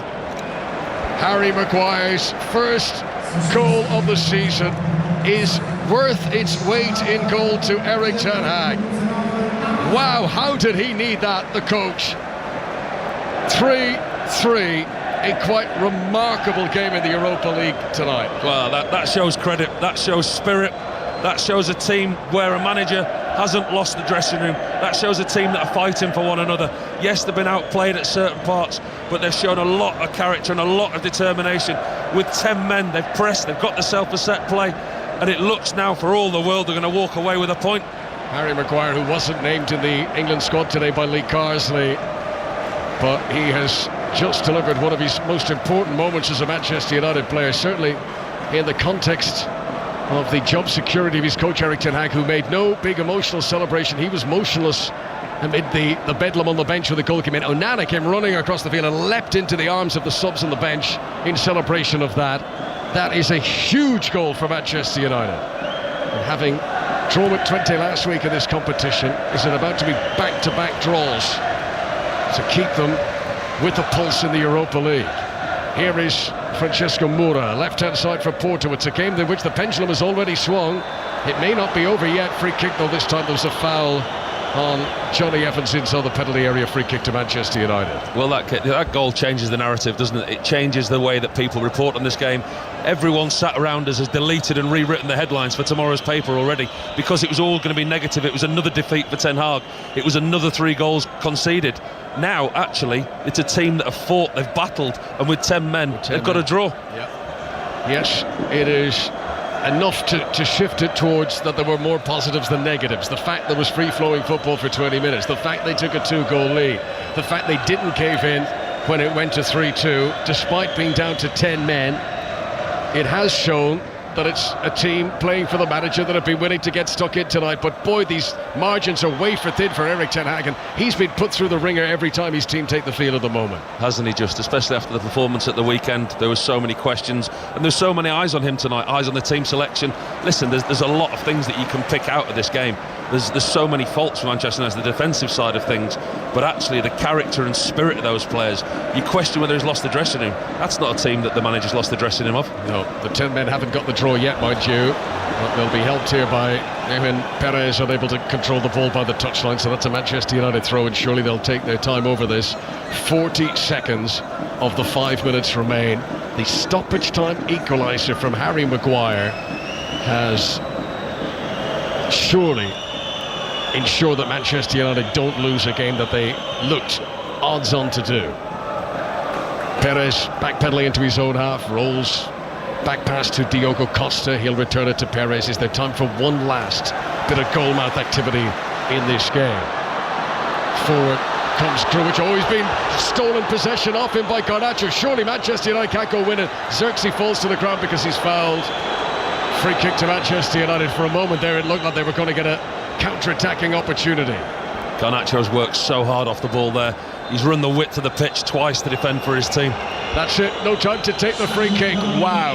3-3. An epic game. So much happened. The red card for Bruno Fernandes, goals for Rashford, for Højlund, for Harry Maguire to pull a draw from the jaws of defeat for Erik ten Hag tonight. Porto were great to watch. Samu is a star of the future. Brilliant atmosphere in a fantastic stadium.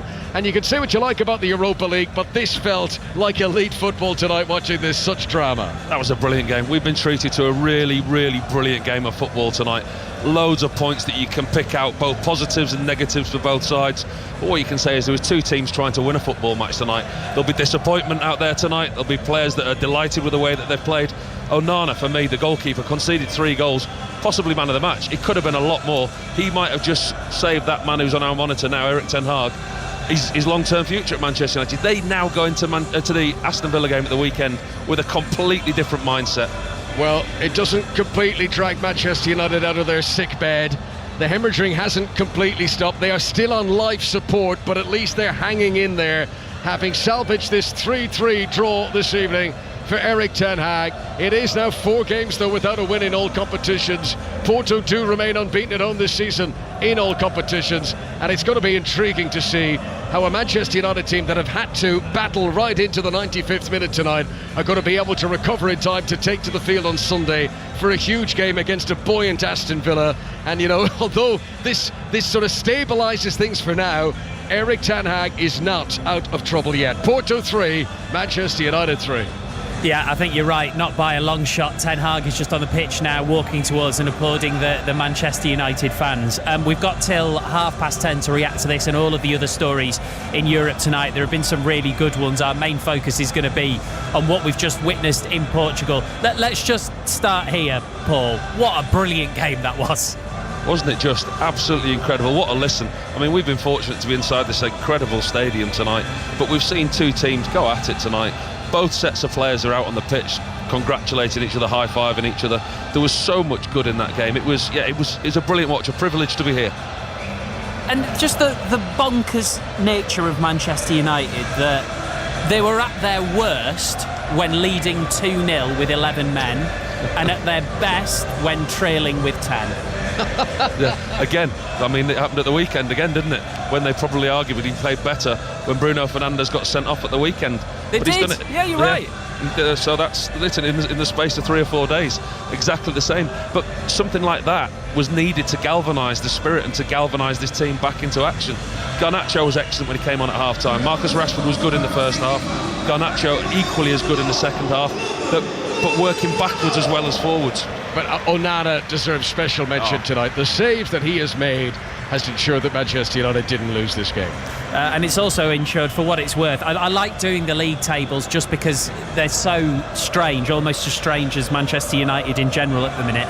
So because of that late equaliser, Manchester United have avoided dropping to 24th in the Europa League, and instead after 2 games they are in 21st. So there you go. Much more to come from Portugal.